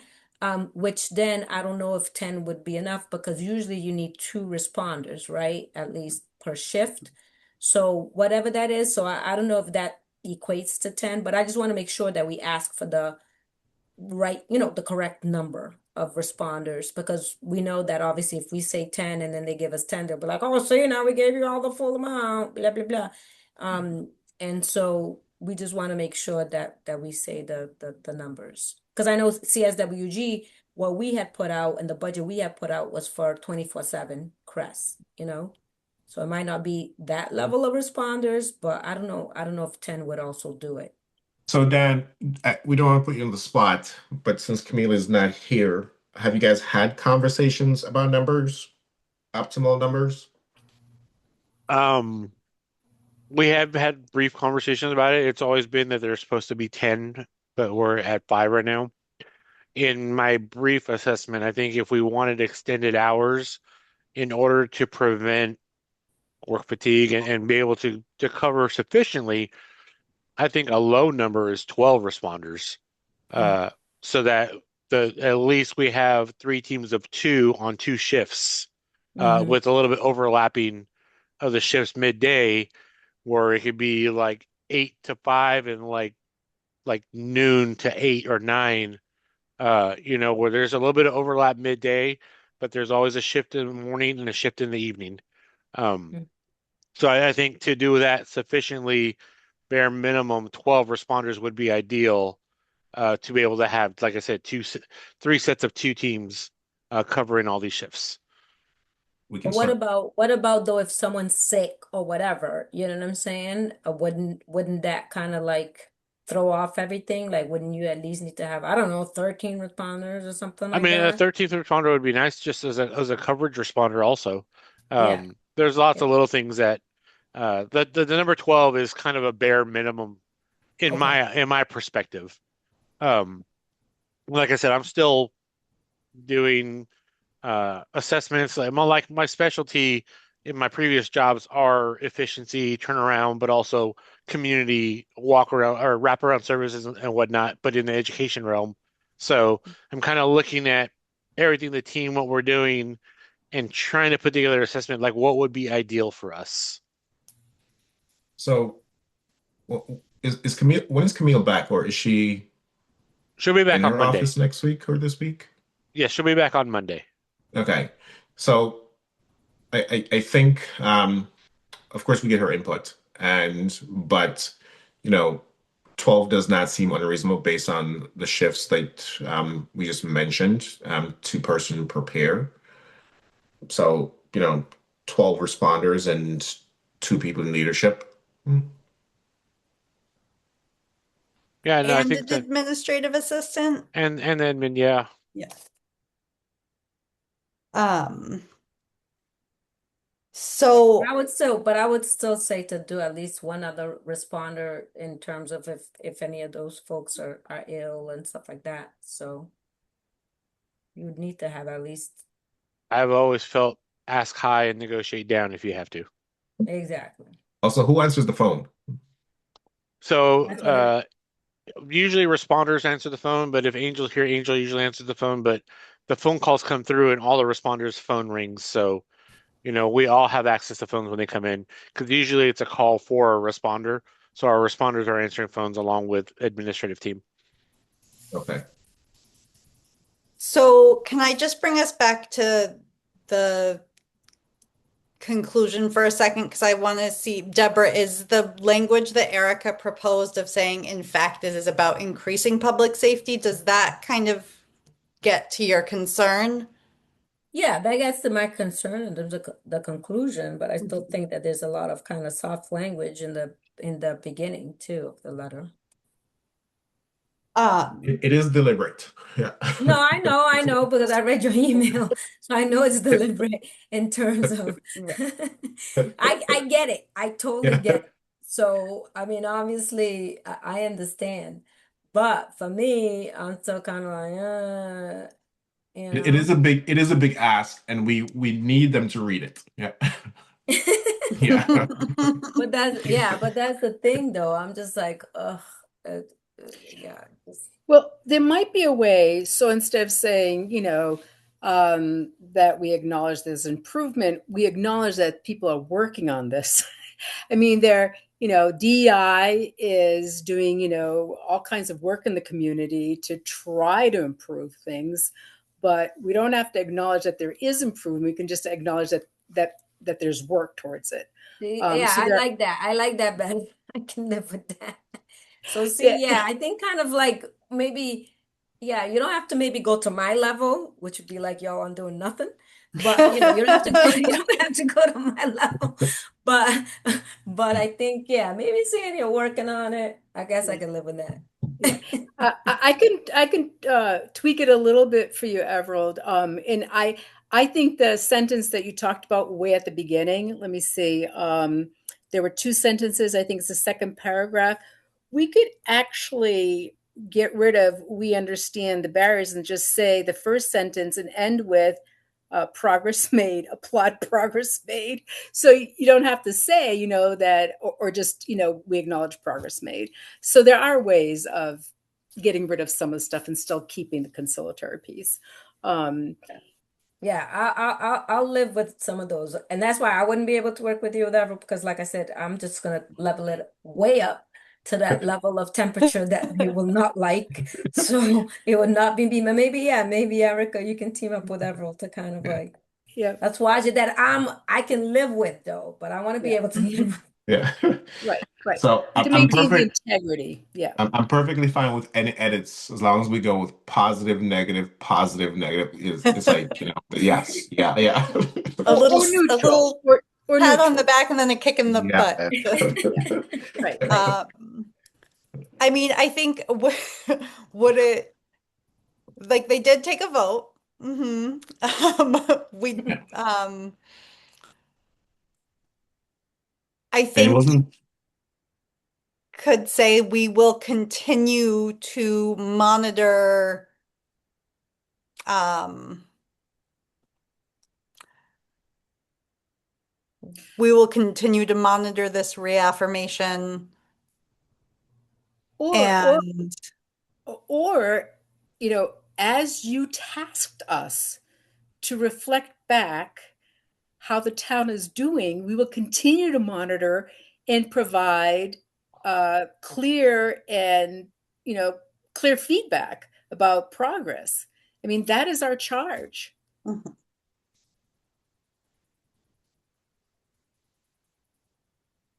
So, I mean, I think, well, because time is going and we need to go to the Mhm. next things. So maybe like Erica, if you could work with I will just to kind of, massage some of it, still stay conciliatory and collaborative, but to the point where, yeah, that, obviously I'm okay with kind of moving this forward as, CSSJC type of thing with all of us kind of, being able to live with it. Is there a way to kind of just do that and then we can um look at it through email yeah, and then we everyone has want a, to yeah, send everyone has a copy. Yeah. yeah, but then we want to send this out, so I guess we got to figure out the timeline because the budget is due May 1st. Right. So I think we had said that's why we put it on for this meeting so we can get it done and sent out before budget conversations.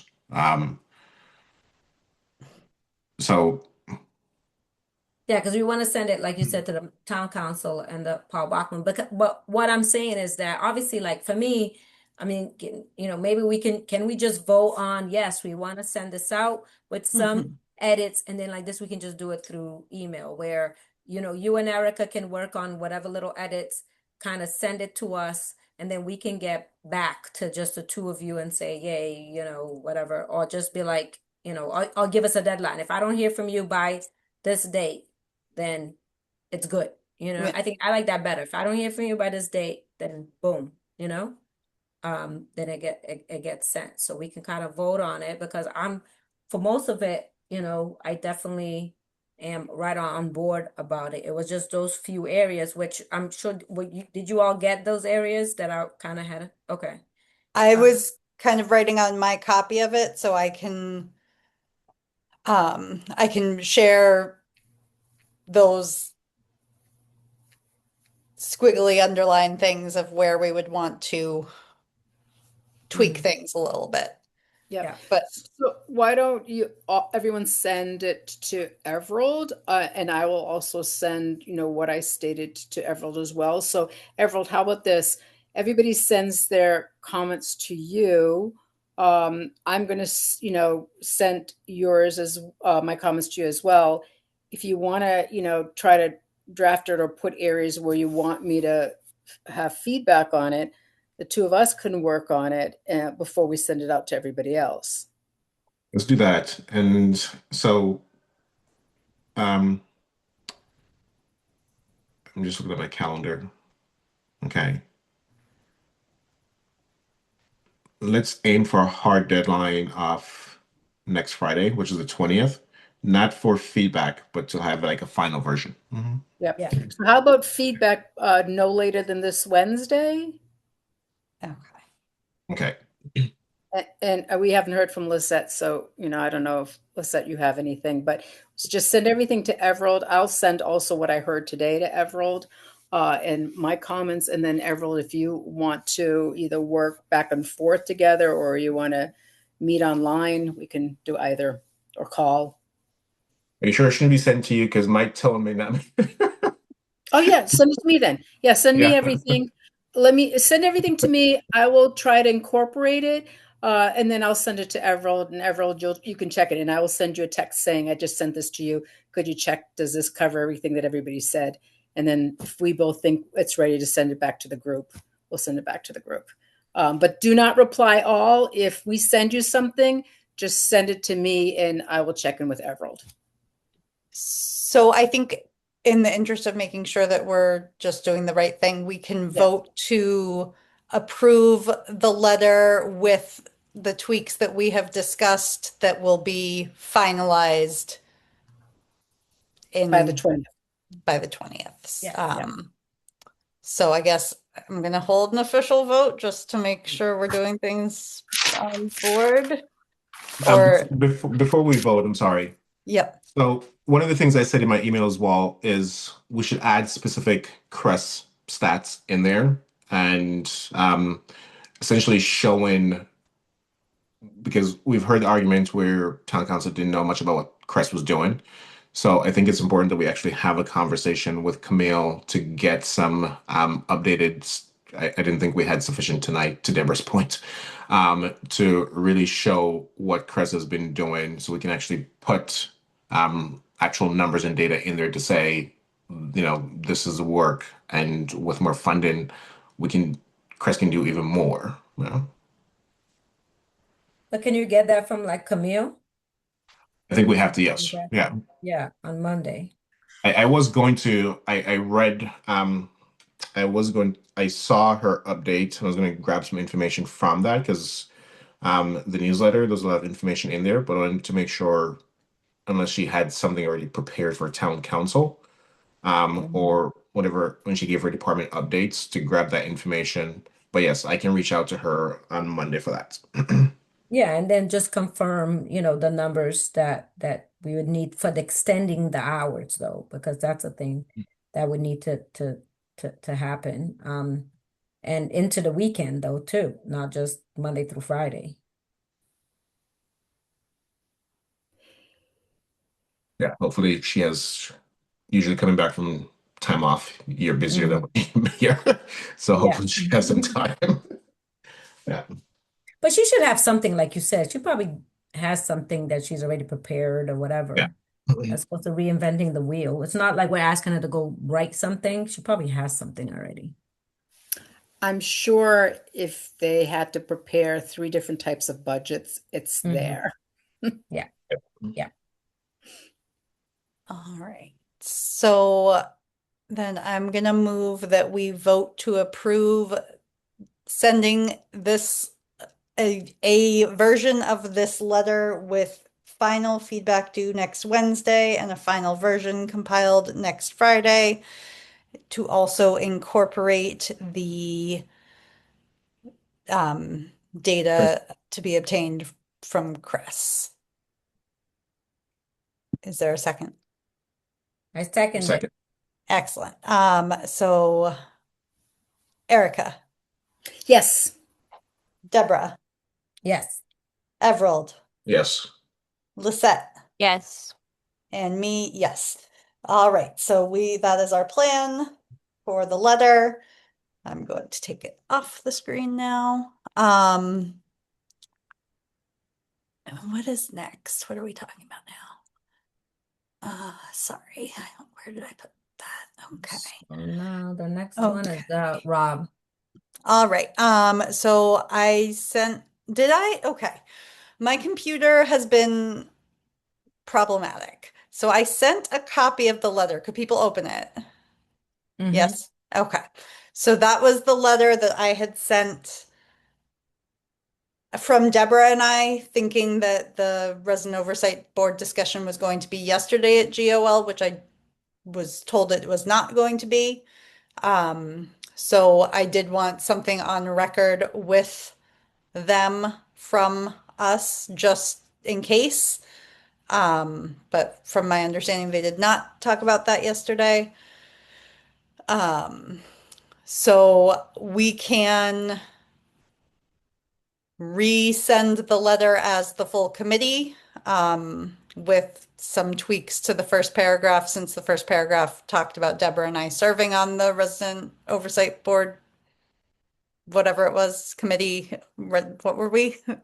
Stakeholder group, that's what it Stakeholder was group. called. Stakeholder Yeah. group. There's too many acronyms floating around in my brain. So would people like to resend that letter as a full committee? Well, I guess one question would be, so we heard from Pamela, and I kind of forgot to ask her more Mhm. about that because she did say, and I don't even know if she knows because she said that she saw it in some communication or whatever from Paul. So maybe, I mean, I can ask Paul about this and stuff like that, which is it seems like the GOL is going to get back to the town council on April 1st in Mhm. regards to so that means when are they meeting then to discuss it is what I'd like to know. So I Um, think their next meeting would be March 24th because I think they meet every other Tuesday and they met yesterday. okay. Um, and so I believe it's at 6:30.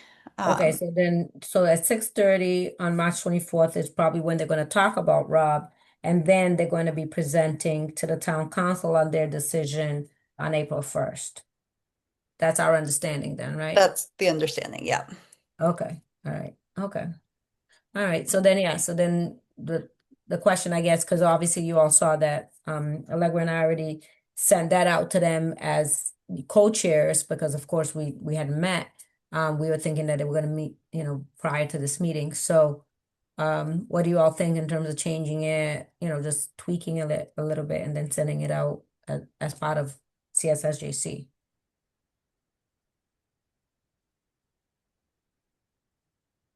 Erica. Rebecca?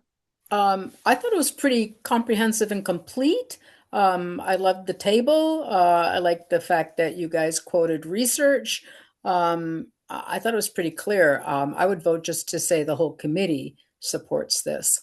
And that we need to be prepared to go to April 1st meeting as well. Oh, yeah. Yeah, well, I'd like to go to the GOL meeting and the April 1st meeting. I think we need to, I'm going to reach out to my networks for both. I agree. We can send it from the whole group. Mhm. Mhm.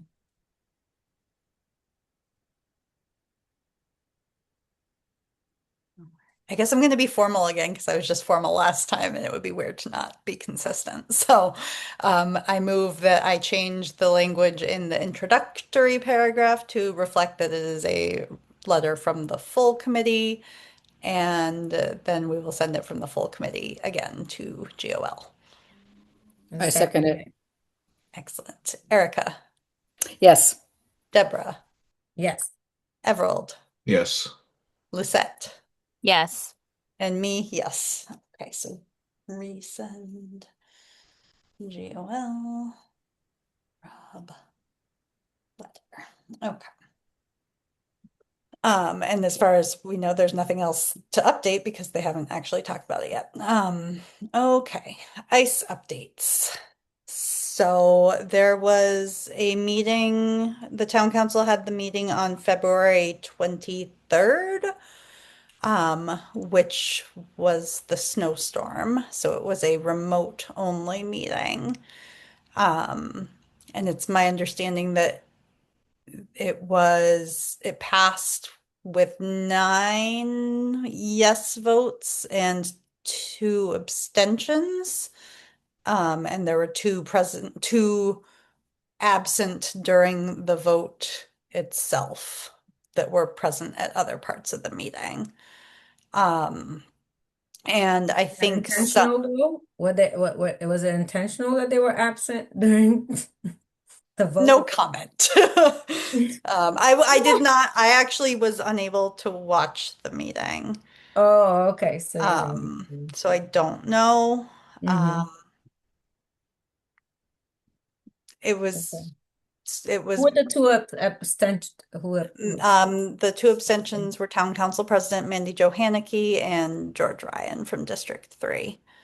okay. And I think part of my understanding was that well, at least I believe Mandy Johanneke has expressed some concern around support of resolutions that are on a national level versus a local level,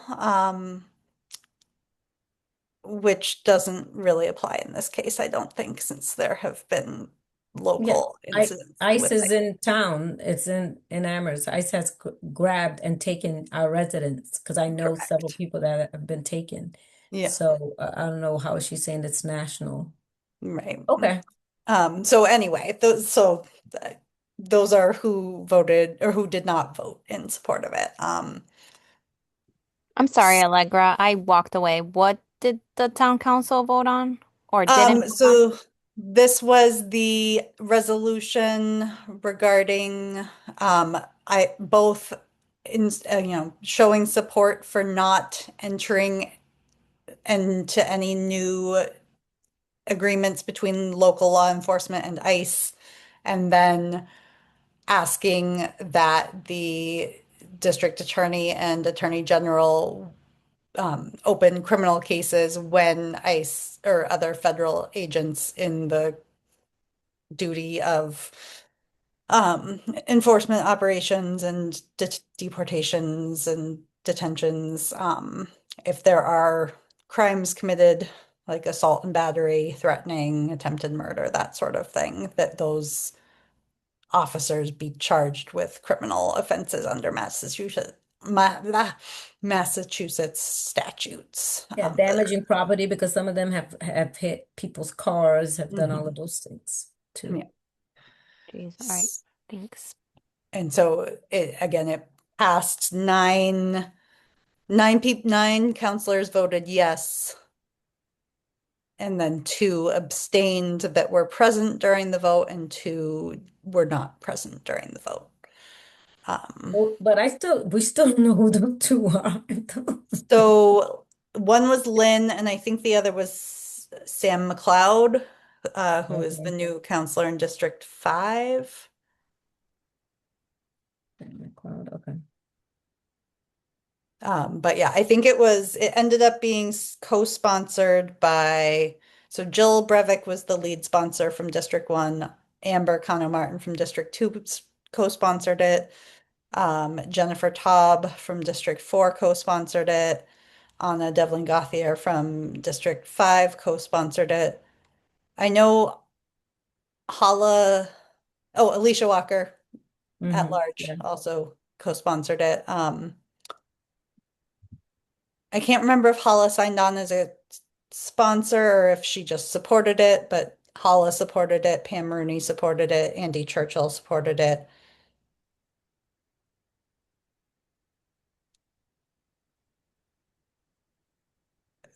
and Kathy Shane. So, Supported it. yeah. Mhm. Okay. Um, and so then kind of in following that, the town council, excuse me, the town manager did write an executive order, and he signed it March 3rd, so that was last Tuesday, but it was released, I believe he spoke about it at the meeting on Monday. Um, And basically there's parts of it that instruct where ICE cannot operate in town. So for example, they can't stage or run enforcement operations on any sort of town property. So that would include like town hall, parks, any property that's owned by the town. It was unclear to me where the schools fell in that. It did not specifically name schools. So I don't know what that was about. But that is available online. And then I know actually that some counselors are in touch with the ACLU to talk about the sanctuary bylaw and revisiting it to make sure that the language is in it's as tight as it can be and it has the best protection for people. And I think following the executive orders that have named various places again, like churches and schools as safe zones across the state, just making sure that our language is compatible with the governor's executive order and the town manager's executive order. So I believe there might be some review of the sanctuary bylaw to make sure that it's as protective as it can be. Can we, for our next meeting, just kind of like add the resolution as well as the executive order? Because since Pamela's going to be sharing that with us, can we add those to our packet? Just so that it's part of our record? Because I know we had it in draft form Yeah. before it was, became a resolution, but it'd be good for us to have it along with the executive order.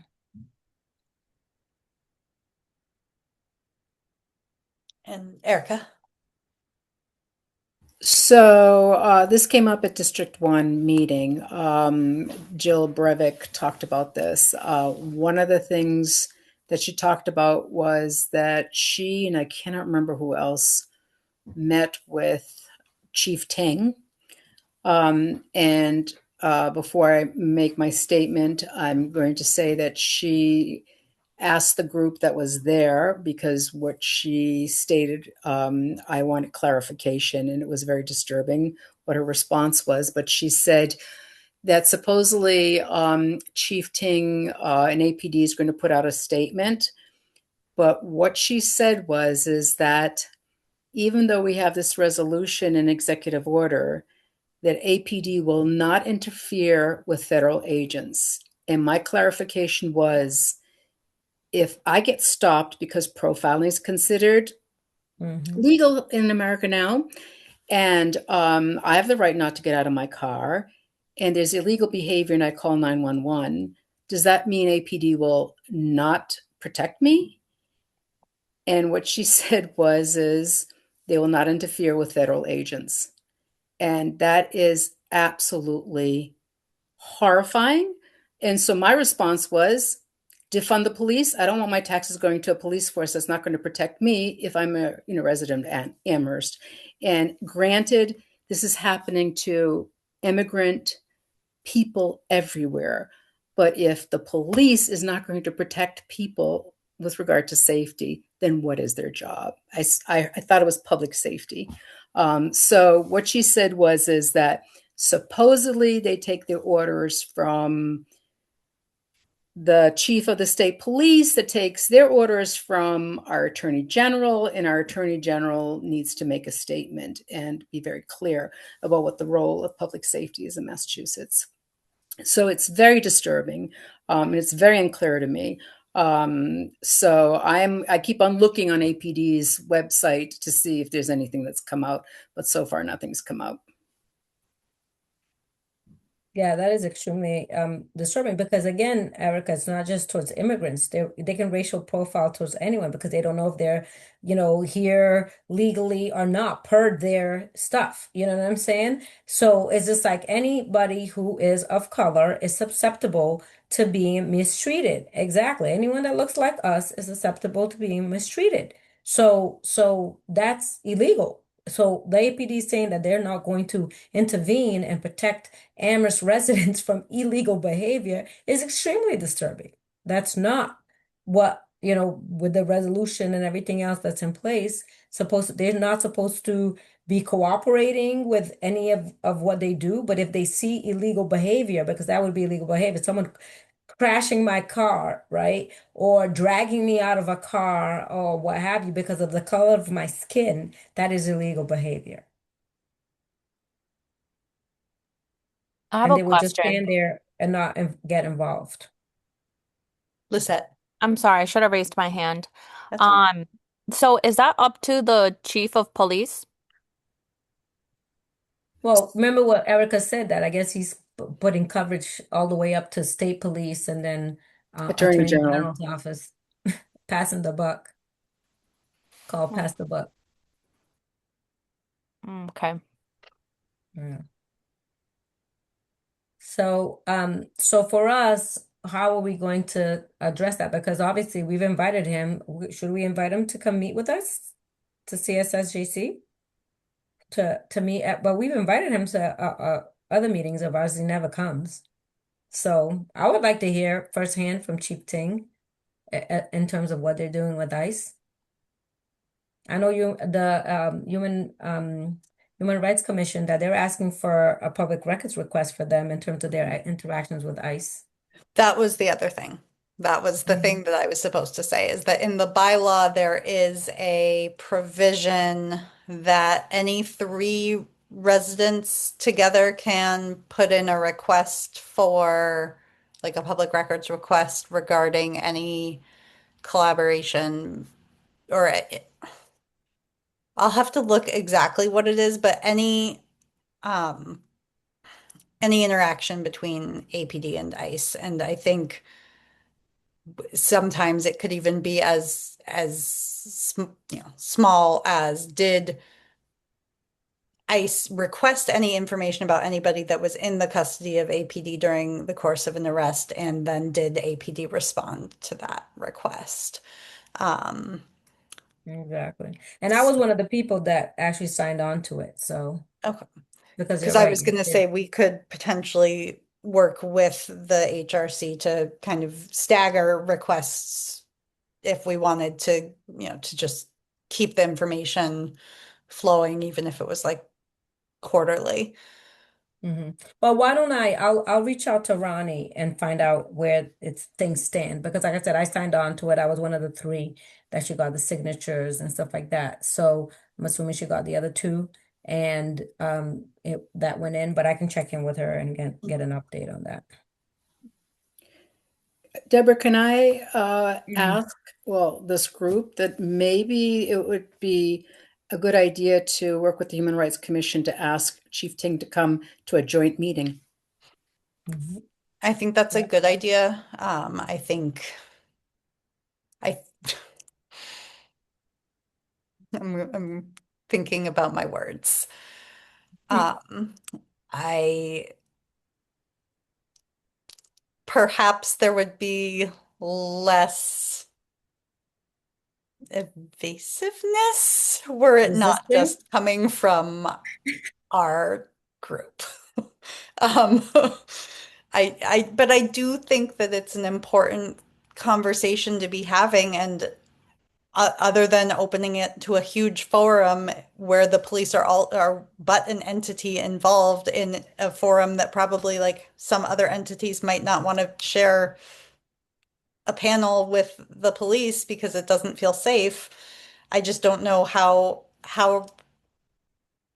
to get the audience with the police, but also, and I know Amber had talked about setting up a meeting because their coffee hour was during our meeting last month. Yeah. But I Yeah, but think, that hasn't happened as of right, yet. and I think having a specific, like, this is why we want to talk to you, could help to have some allies in the room as well. Everald, do you?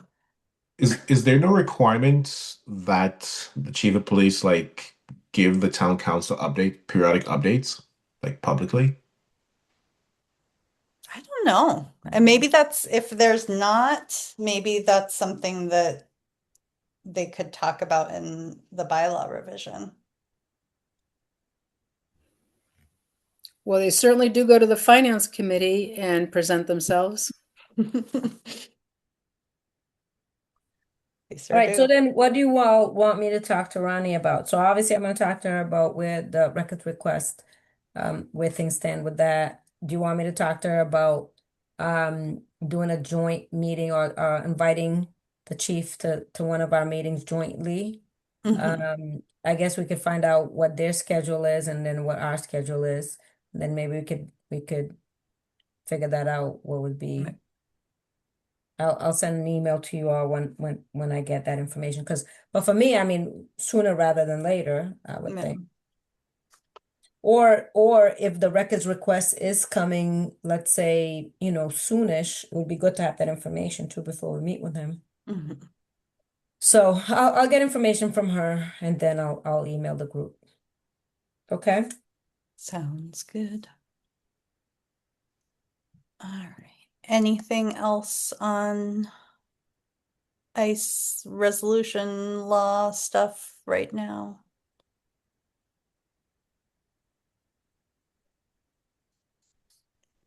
All right. Shall we move on to the Youth Empowerment Center? Mm-hmm.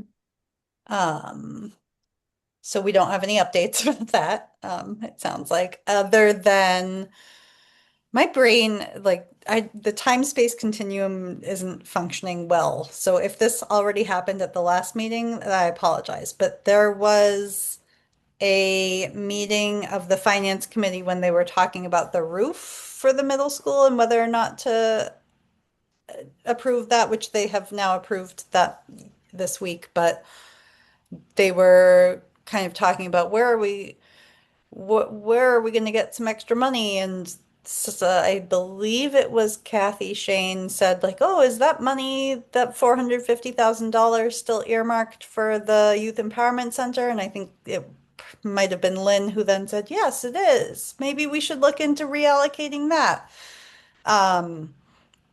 So it has not been reallocated yet, but there was conversation around that money, which we should make sure we're staying on top of.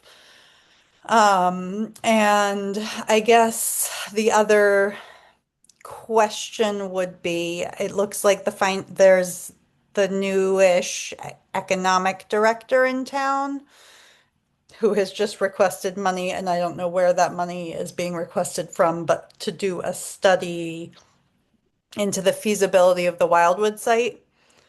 So as everyone must be aware, the Wildwood and Fort River schools are combining on the Fort River site. The old Fort River will be torn down and the Wildwood site will be,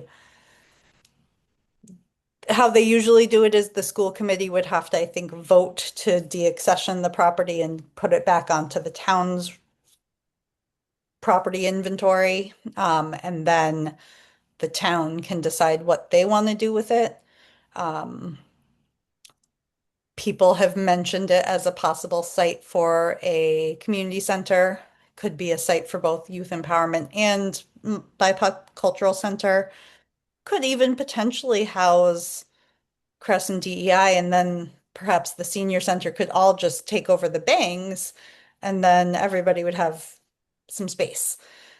Would be perhaps something that I might be interested in advocating for if that's what the committee would be interested in advocating for, and if it would also allow Cress to have later hours, because perhaps the hours would be different, even though I don't understand why we can't just make the hours of the Bang Center later. That hasn't made sense as an argument to me, but I'm a little bit tangential. So that would be, I think that, that would be an area to consider continued advocacy for that as a potential site. I know Paul in his letter to us last month said, oh, if you know of any sites, let me know. So I think perhaps it's the time to start beating the drum about Wildwood if that's what we want to do as a group. Yeah, I think that's a great idea in terms of like Wildwood, for for youth empowerment, the multicultural center, and then like you said, just having Crest and DI be there. Because again, the other part is that, the banks, yeah, they have those curtailed hours, but it doesn't matter because they don't have the funding to increase Crest's hours anyway. You know what I'm saying? So we'd have to obviously ascertain that them going to Wildwood, they'd be able to, obviously, because we're advocating for them to have more funding, they'd be able to have those increased hours and work on weekends and things like that. And then Erica? So I think when we presented to the town council, I believe that the finance director presented before us and talked about last year having a $10 million surplus. That was one of the things that was also raised at the District 1 meeting, which is that it's really underhanded because by May 1st, the town should know how much extra money it has. And everyone is scrambling for money and reducing their whatever costs, staff, whatever. And the town keeps that 10 million and then decides to use it however. So I know that some of the counselors, Jill Brevick being one of them, is really looking into what is the revenue really looking like. And I know that the finance director, one of the reasons they said they want to have all this money is to make sure our bonding rate is high so we can, borrow money low, whatever. But is 10 million necessary? And especially when we have such needs for this town. So we can't lose sight that the fact that the town keeps money aside and saves it by making everybody reduce their costs, and then it's available the next fiscal year, and then they make the decision how to use it, and not with our priorities in mind. Yeah, that's a good point. But I think that Wildwood's going to be our best option. Like we really need to use, and we really need to put a lot of pressure for Wildwood to be used for the Youth Empowerment Center and the Multicultural Center. This is our opportunity, and we know that there's going to be so many other areas and projects and whatever that's going to be vying for that space. And I wouldn't put it past the town to just give that space up. So that money, that 450, needs to be earmarked for the center, like ASAP. And the fact that these two town councils were already talking about, well, there's a youth empowerment center funds, why don't we use that, is exactly the nightmare that we had been talking about the last meeting, right? That while it's in free cash, means that it can be used freely. You see what I'm saying? And so that is the problem. And we need to make sure that we get, and I have a problem contacting the Paul Bachman and asking him, that we want to, what do we need to do to make sure that not only the youth empowerment, but the multicultural center and the youth empowerment get spaces in the Wildwood building, and to earmark that for the center, to earmark that 450 for the center. We can just do that just to kind of document it and make sure that he knows that we're very clear about that.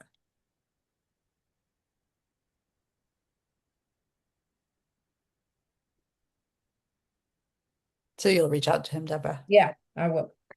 Excellent. Retreat planning. Okay, so we're all set for Saturday, April 4th, at the Bank Center. And so Angelica agreed to facilitate. She's trying to get back to me about meeting Monday or Tuesday. I sent her the draft agenda that we came up with. So if there's anything else, just let me know. But we should be set, and Camille has let me know that there is funding available to provide good reimbursement for Angelica's work, and that she will take care of the supplies. She and Philip will take care of supplies, and Philip will let us into the space. So we should be all set. Excellent. And what about the food, though? What's the food situation? Like, So if there's anything in particular, I just assumed we would have the same as last time. Though Camille did talk about wanting to support Masuda and getting pastries from Masuda. So I actually went there today just to take a look. Delicious. Actually, I like the space, and I think I crossed paths with Dan there. It would be nice to have space, but it's just so iffy in terms of what if we had 10 residents show up and then it would be too Yeah. small. So I think we should just leave it at the bank center. But anyways, But so getting pastries from them would be great too, because it would be yes, supporting them and stuff. absolutely, absolutely. And they're delicious. Yeah, I think it'd be great. And Camille was the one who actually recommended it, and it would be supporting a person of color in our own community in terms of business. So I'll work with her on that. But if there's anything specific, there'll definitely be tea and coffee. There'll definitely be juice. There'll definitely be power bars and fruit, and then there'll be pastries from Masuda. But if there's anything else, let me know. Yeah, just have decaf options for tea and Yep. coffee. Yeah, Yep. because I can't drink anything caffeinated. And also have cream there. Cream, okay. All right. Do we want to do items not anticipated before we do public comment? Because Deborah contacted me with an important item today, and you have an important item too, Erica? Let That's not Deborah go anticipated. first, and then I'll. It's very quick, but we'll let Deborah go. No, I mean my agenda item that I wanted us to talk about was around the CSSJC membership, to see about the vacancies, and obviously there's going to be like upcoming, possible, terms ending, and kind of get a sense from people, what they're thinking about. And then, in terms of interviewing others for CSSJC membership. The only thing, well, and so that's what I want to talk about. But Erica, what did you want to talk about too? This was just very quick, and I think you might have seen it, but I thought it was something that I should raise. Maybe I should have raised it in the announcements, but I'm sure you saw that the DPW did a protest, and they did it before the town council meeting, and then they went to the town council meeting, and they thought they would be able to speak, but they were shut down by the town council president saying that it was not on the agenda, so it couldn't happen, even though that there were other town council members who wanted them to be able to speak. But I think it's a matter of equity in terms of what their complaints are with regard to the town. And I'm just thinking, since we are for the community safety and social justice, I'm wondering if, we might want to think about how we might want to support that staff. Okay. And do you want us to because I need to know more about it. Do you want us to kind of put it on our next agenda? Yeah, let's put it on our next agenda, and maybe I can find a couple of documents that would help present, what's, it was in the Indies, so maybe I'll just send you the article. Okay, perfect. If you can kind of yeah, because that would be good to read up before even we meet on it and everything. But yeah, that's a great thing for us to know about and, figure out how we can support it. And then in terms of the membership, I just know that there's, as of June 30th, I guess the first term for Evero, Lisette, and then Allegra, who's a second term, yeah, will be up. So obviously I'm hoping that Lisette and Evero are gonna stay on. I mean, Allegra unfortunately won't be able to stay on. I wish she could, but this is her second term on it. So we'll have another vacancy after June 30th. And so that means that or how many vacancies will we have, let's say, after June 30th? It would be your position, I mean your position, and then two more? The Like the two youth that one? we've had, So then we'd have three at that point then. yeah, and if Everald and Lisette don't stay, then that would be Oh no, then we'd be ruined. then there would not be a committee. Yeah. So I mean, I think that in terms of applicants, I believe, have enough to try and schedule some interviews. It wasn't clear to me whether there were youth applicants as well as not youth Well, there applicants. was, but also there was some youth, there was some not youth applicants, Mhm, but my thing is I think I want more diversity in the applicants though mhm, too. I think we need to kind of like do some more recruiting mhm. because I didn't see much diversity. Is I that know a something? few of them, and um, I think that there's certainly some candidates that would be in line with, very supportive of the original recommendations and I think willing to stand up and advocate for them, even if that's not the easy thing to do. Um,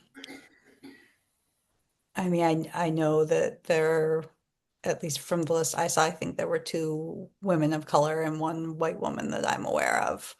And then there were some college students. So I didn't see that. I didn't see maybe the I two saw, women of color, hmm, but maybe we can touch base afterwards and yeah. stuff.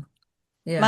My thing that she sent to me, the formatting was also super Yeah, my weird. So formatting was super weird, so yeah. that's why I was like, "Ooh, what the heck is going on here?" But I was trying to make it out. But yeah, but yeah, it'd be good. I just want to make sure we have, yeah, kind of racial Mhm. diversity, as well as obviously age and all the other,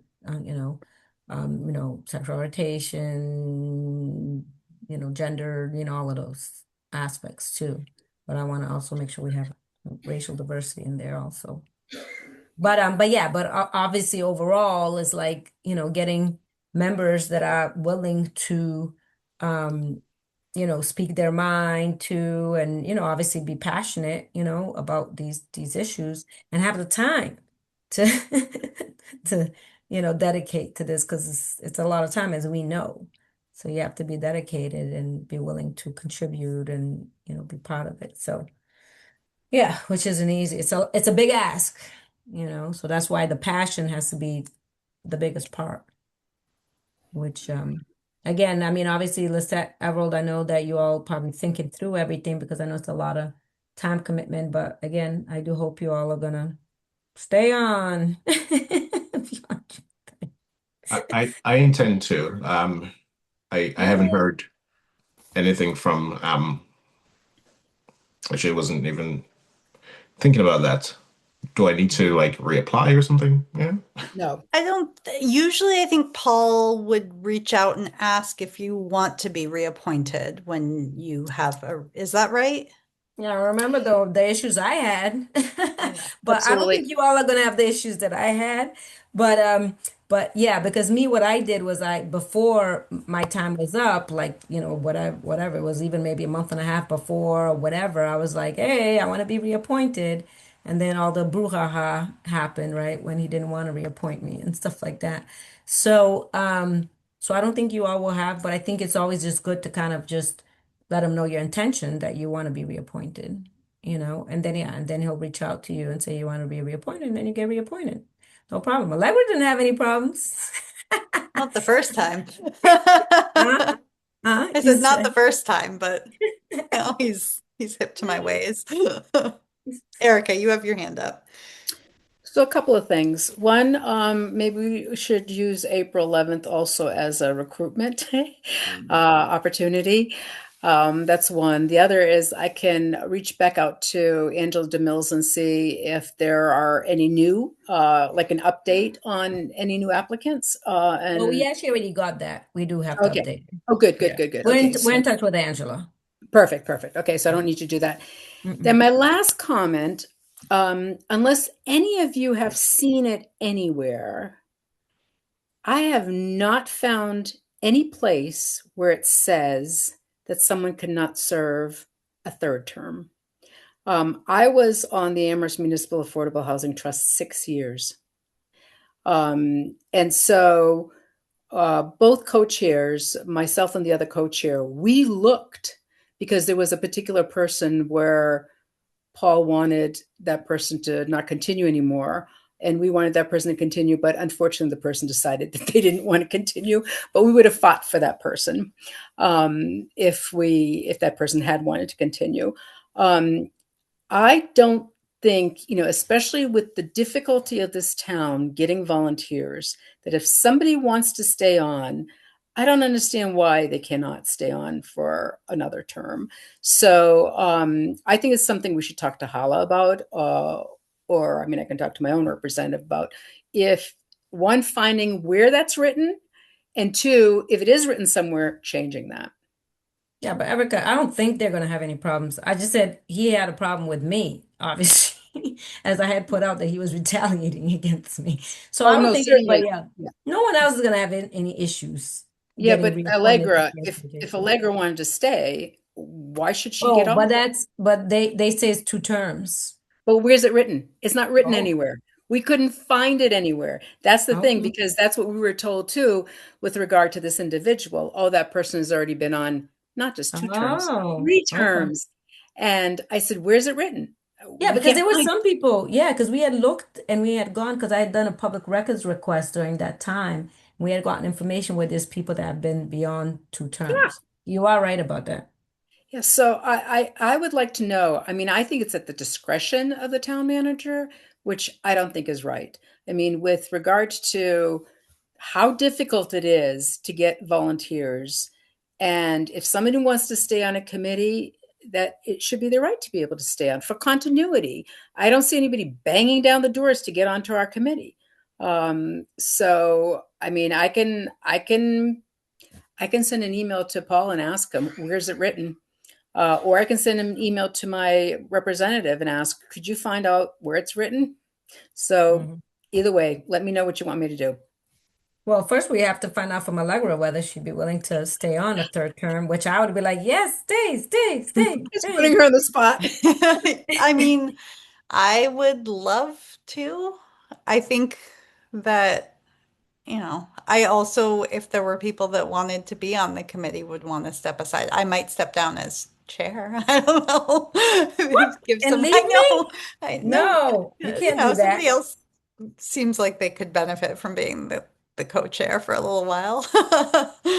Unless Boo. nobody else wants to do it. Well, I think the two of you are a great tag team. And I I agree. remember way back when the two of you discussed how town council responds to the two of you differently. Hmm. But it's amazing how the two of you don't let them off and No. are very clear of their response and why is that way. So I think the two of you are very powerful. Not to say that maybe Everett wants to be a Hmm. co-chair or Lizette, but I think the two of you have done a phenomenal job co-chairing and tag teaming. Yeah. And I guess like to make things better for the town manager to be able to accept Allegra for 3rd term, I can put it out there that I would not be going for a 3rd term. So Don't that put that then out he there. would feel no, because because I know him and how he thinks. If he thinks that if he allows Allegra, then that would mean Deborah's gonna go for a 3rd term. That no, I want to put it out there. I'm not doing this beyond this term. This 3-year term is my last term on CSSJC for sure, for sure. So but I would just put it out there just so that he would feel comfortable to let Allegra stay for the 3rd term. But me, yeah, I'm done after the 2nd term, after the second 3-year term. So I think we should have a rule that no one can leave unless they find themselves in a replacement that is equal to their caliber. Ay, ay, ay. No, I definitely like, yeah, after this, well, I have 2 more years. After this next 2 years, I gotta move on to something else. Um, so I think Angela was going to get back to us about Paul's schedule for scheduling some interviews, and now I have no idea who they're going to be with, but But Erica, can you ask him though about, yeah, Yes, I I will ask know. them for written documentation.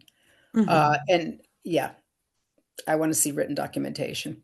Well, I mean, maybe before then, why don't you, Allegra, if you're willing to stay on for third term, why don't you ask him and just say, hey, I want to stay on for third term Mhm. and see Okay. what he says. First, let's give Actually, him a chance. Let's give him a chance. tell him that we all want you to stay on for third term. Exactly. Well, really Exactly. give me the boot. I know, yeah, maybe you don't want to say that. Maybe just say you're interested in staying on because of your passion and blah, blah, blah. And then see what he says. Okay. Well, we And can do then that. if he says no, then Erica, then you contact and well, All right. maybe you Well, should put a footnote that Deborah says she will not be applying for a third term. Deborah Scott. Um, all right. So shall we move to public comment? All right. Oh, wait. I forgot to do one really major announcement during my announcement time too. Which was I was super excited to hear this that Mrs. Pat Baku got an award, a Fearless Women Award winner, honoring which it honors women who embody courage, resilience, and empowerment across um these five categories, which is bravery, advocacy, passion, perseverance, and authenticity, and it's going to be presented at the Springfield Symphony Orchestra ceremony on March 14th at 7:30 p.m. And I really want to, obviously congratulate Mrs. Pat because she's not only a former CSSJC member, but also CSWG member, and obviously an advocate, a true, leader in our community. And we're very, very thankful for everything that she does. I meant to say it during the announcement, but then obviously with everything going on, I wasn't able to, but I wanted to make sure to say that. Thank you, Deborah, and congratulations to Miss Pat.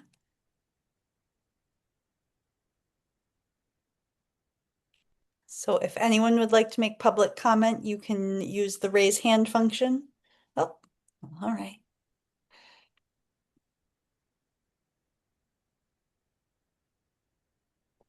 Good evening, Pat Hello. Onanibako. Um, Hello. First of all, I want to thank all of you for being fearless yourself, for working very cooperatively, doing the work. I really appreciate the productive meeting tonight. And just a couple things I want to emphasize that you guys, raised the issue of term limits. I think, CSSJC is one of those committees that people are not rushing to go into. And I feel that Allegra, you should try to, ask for another term and see how that goes. Because this is a very critical time with, the proposal that might be coming up regarding the use of whitewood and things like that. We need, people like you, Allegra, to really be around and use this platform to advocate and support housing, the youth center, BIPOC Cultural Center, and so on and so forth. CRES, DEI, together. I was also want to thank Emrad for drafting the letter to the town manager on and everybody's input. I think the issue of budget process, Erica, that you shared, with the District 1 meeting that was held yesterday. For me, it's all about, who wants what in this town. So it wasn't difficult for the same town council to approve Jones Library that we can't afford. And now we're crying about, roads, we can't pay for this, we can't pay for that, we can't pay for this. The same town council, Ames Forward Leaning folks, are the same people when they were majority in Ames school committee. Funding the school, repairing stuff wasn't an issue. all of it. And we had at the time a white male superintendent. They listen to him, whatever, he wants for the school, which I think is great. All of a sudden, we have a Black woman administrator superintendent, and we have majority of Ames school committee members who are progressive. Now, some town councilors now are worried about spending money on the middle school roof. Go figure. Go figure. So that's the town we live in, supposedly liberal town. I listened to the last town council meeting on Monday, and I didn't want to speak at that meeting, but I decided to make very quick comment, which is, we all know how the upper funds, went down, and on the backs of the most marginalized in this town, including members of my group, Black Business Association of Ames Area, low income, the disabled, and so on and so forth. So the point of budget is who is controlling, who is running this town, business community, upper middle class, the elite in this town. They get whatever they want. You can't touch the police department because police protects, business community. And I'm a businesswoman, I'm not anti-business. You can't, there are certain budget is like untouchable and it's there for a purpose because it serves the elite. That's what we're seeing in this town. So I will hope that the conversation about budget, that folks emphasize equity lens, everything that we do. How are we, raising revenue? How is it being spent? I don't care whether you own home in this town or not. Everybody pay taxes in this town. And the most marginalized don't get enough of support in our town. And just want to thank all of you. And Debbie, thank you for the announcement. I was surprised. I didn't know anybody was going to say anything, but the award is for all of you as well, for all the social justice activists in this town, including all of you, for what you do. So I'll be receiving the award in every, you all, to honor you all. Thank you so much. And Thank good you, Ms. night. Pat. Yeah. Thank you, Ms. Pat. Good night. Congratulations.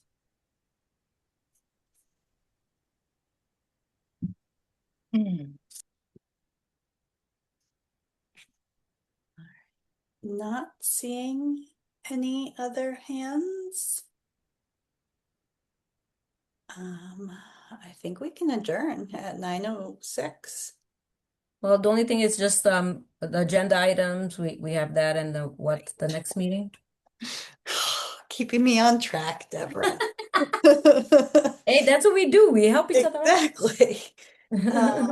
All right, let's see. So there was one that I already forgot that we talked, Erica's idea at the end, what was it? DPW. Mhm. Um,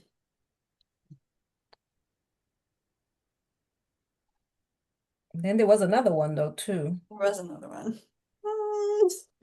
I mean, all the usual stuff. Yeah. Well, I just said to add to the packets the ICE yeah. resolution and Okay. yeah.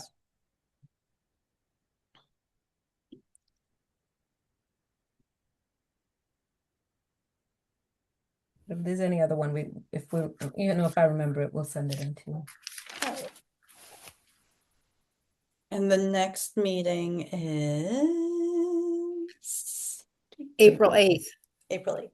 So I just wanted to register that we talked about GOL talking to town council, giving them a report on April 1st. That's a Wednesday. That is a Wednesday. Doesn't usually town council meet on a Monday? Correct. Right. So we need to find out. Well, I think I'll try to make the March 24th meeting as well, but we need to know when they're going to present to town council. Yeah. Yeah. Mhm.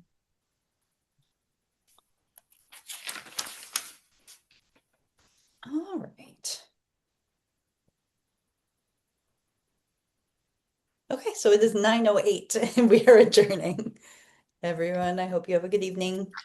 Have a wonderful Good evening. evening, everyone. Thank you Nice so talking to much, you all. two of you. Thank you, everybody. All right, bye-bye. Right.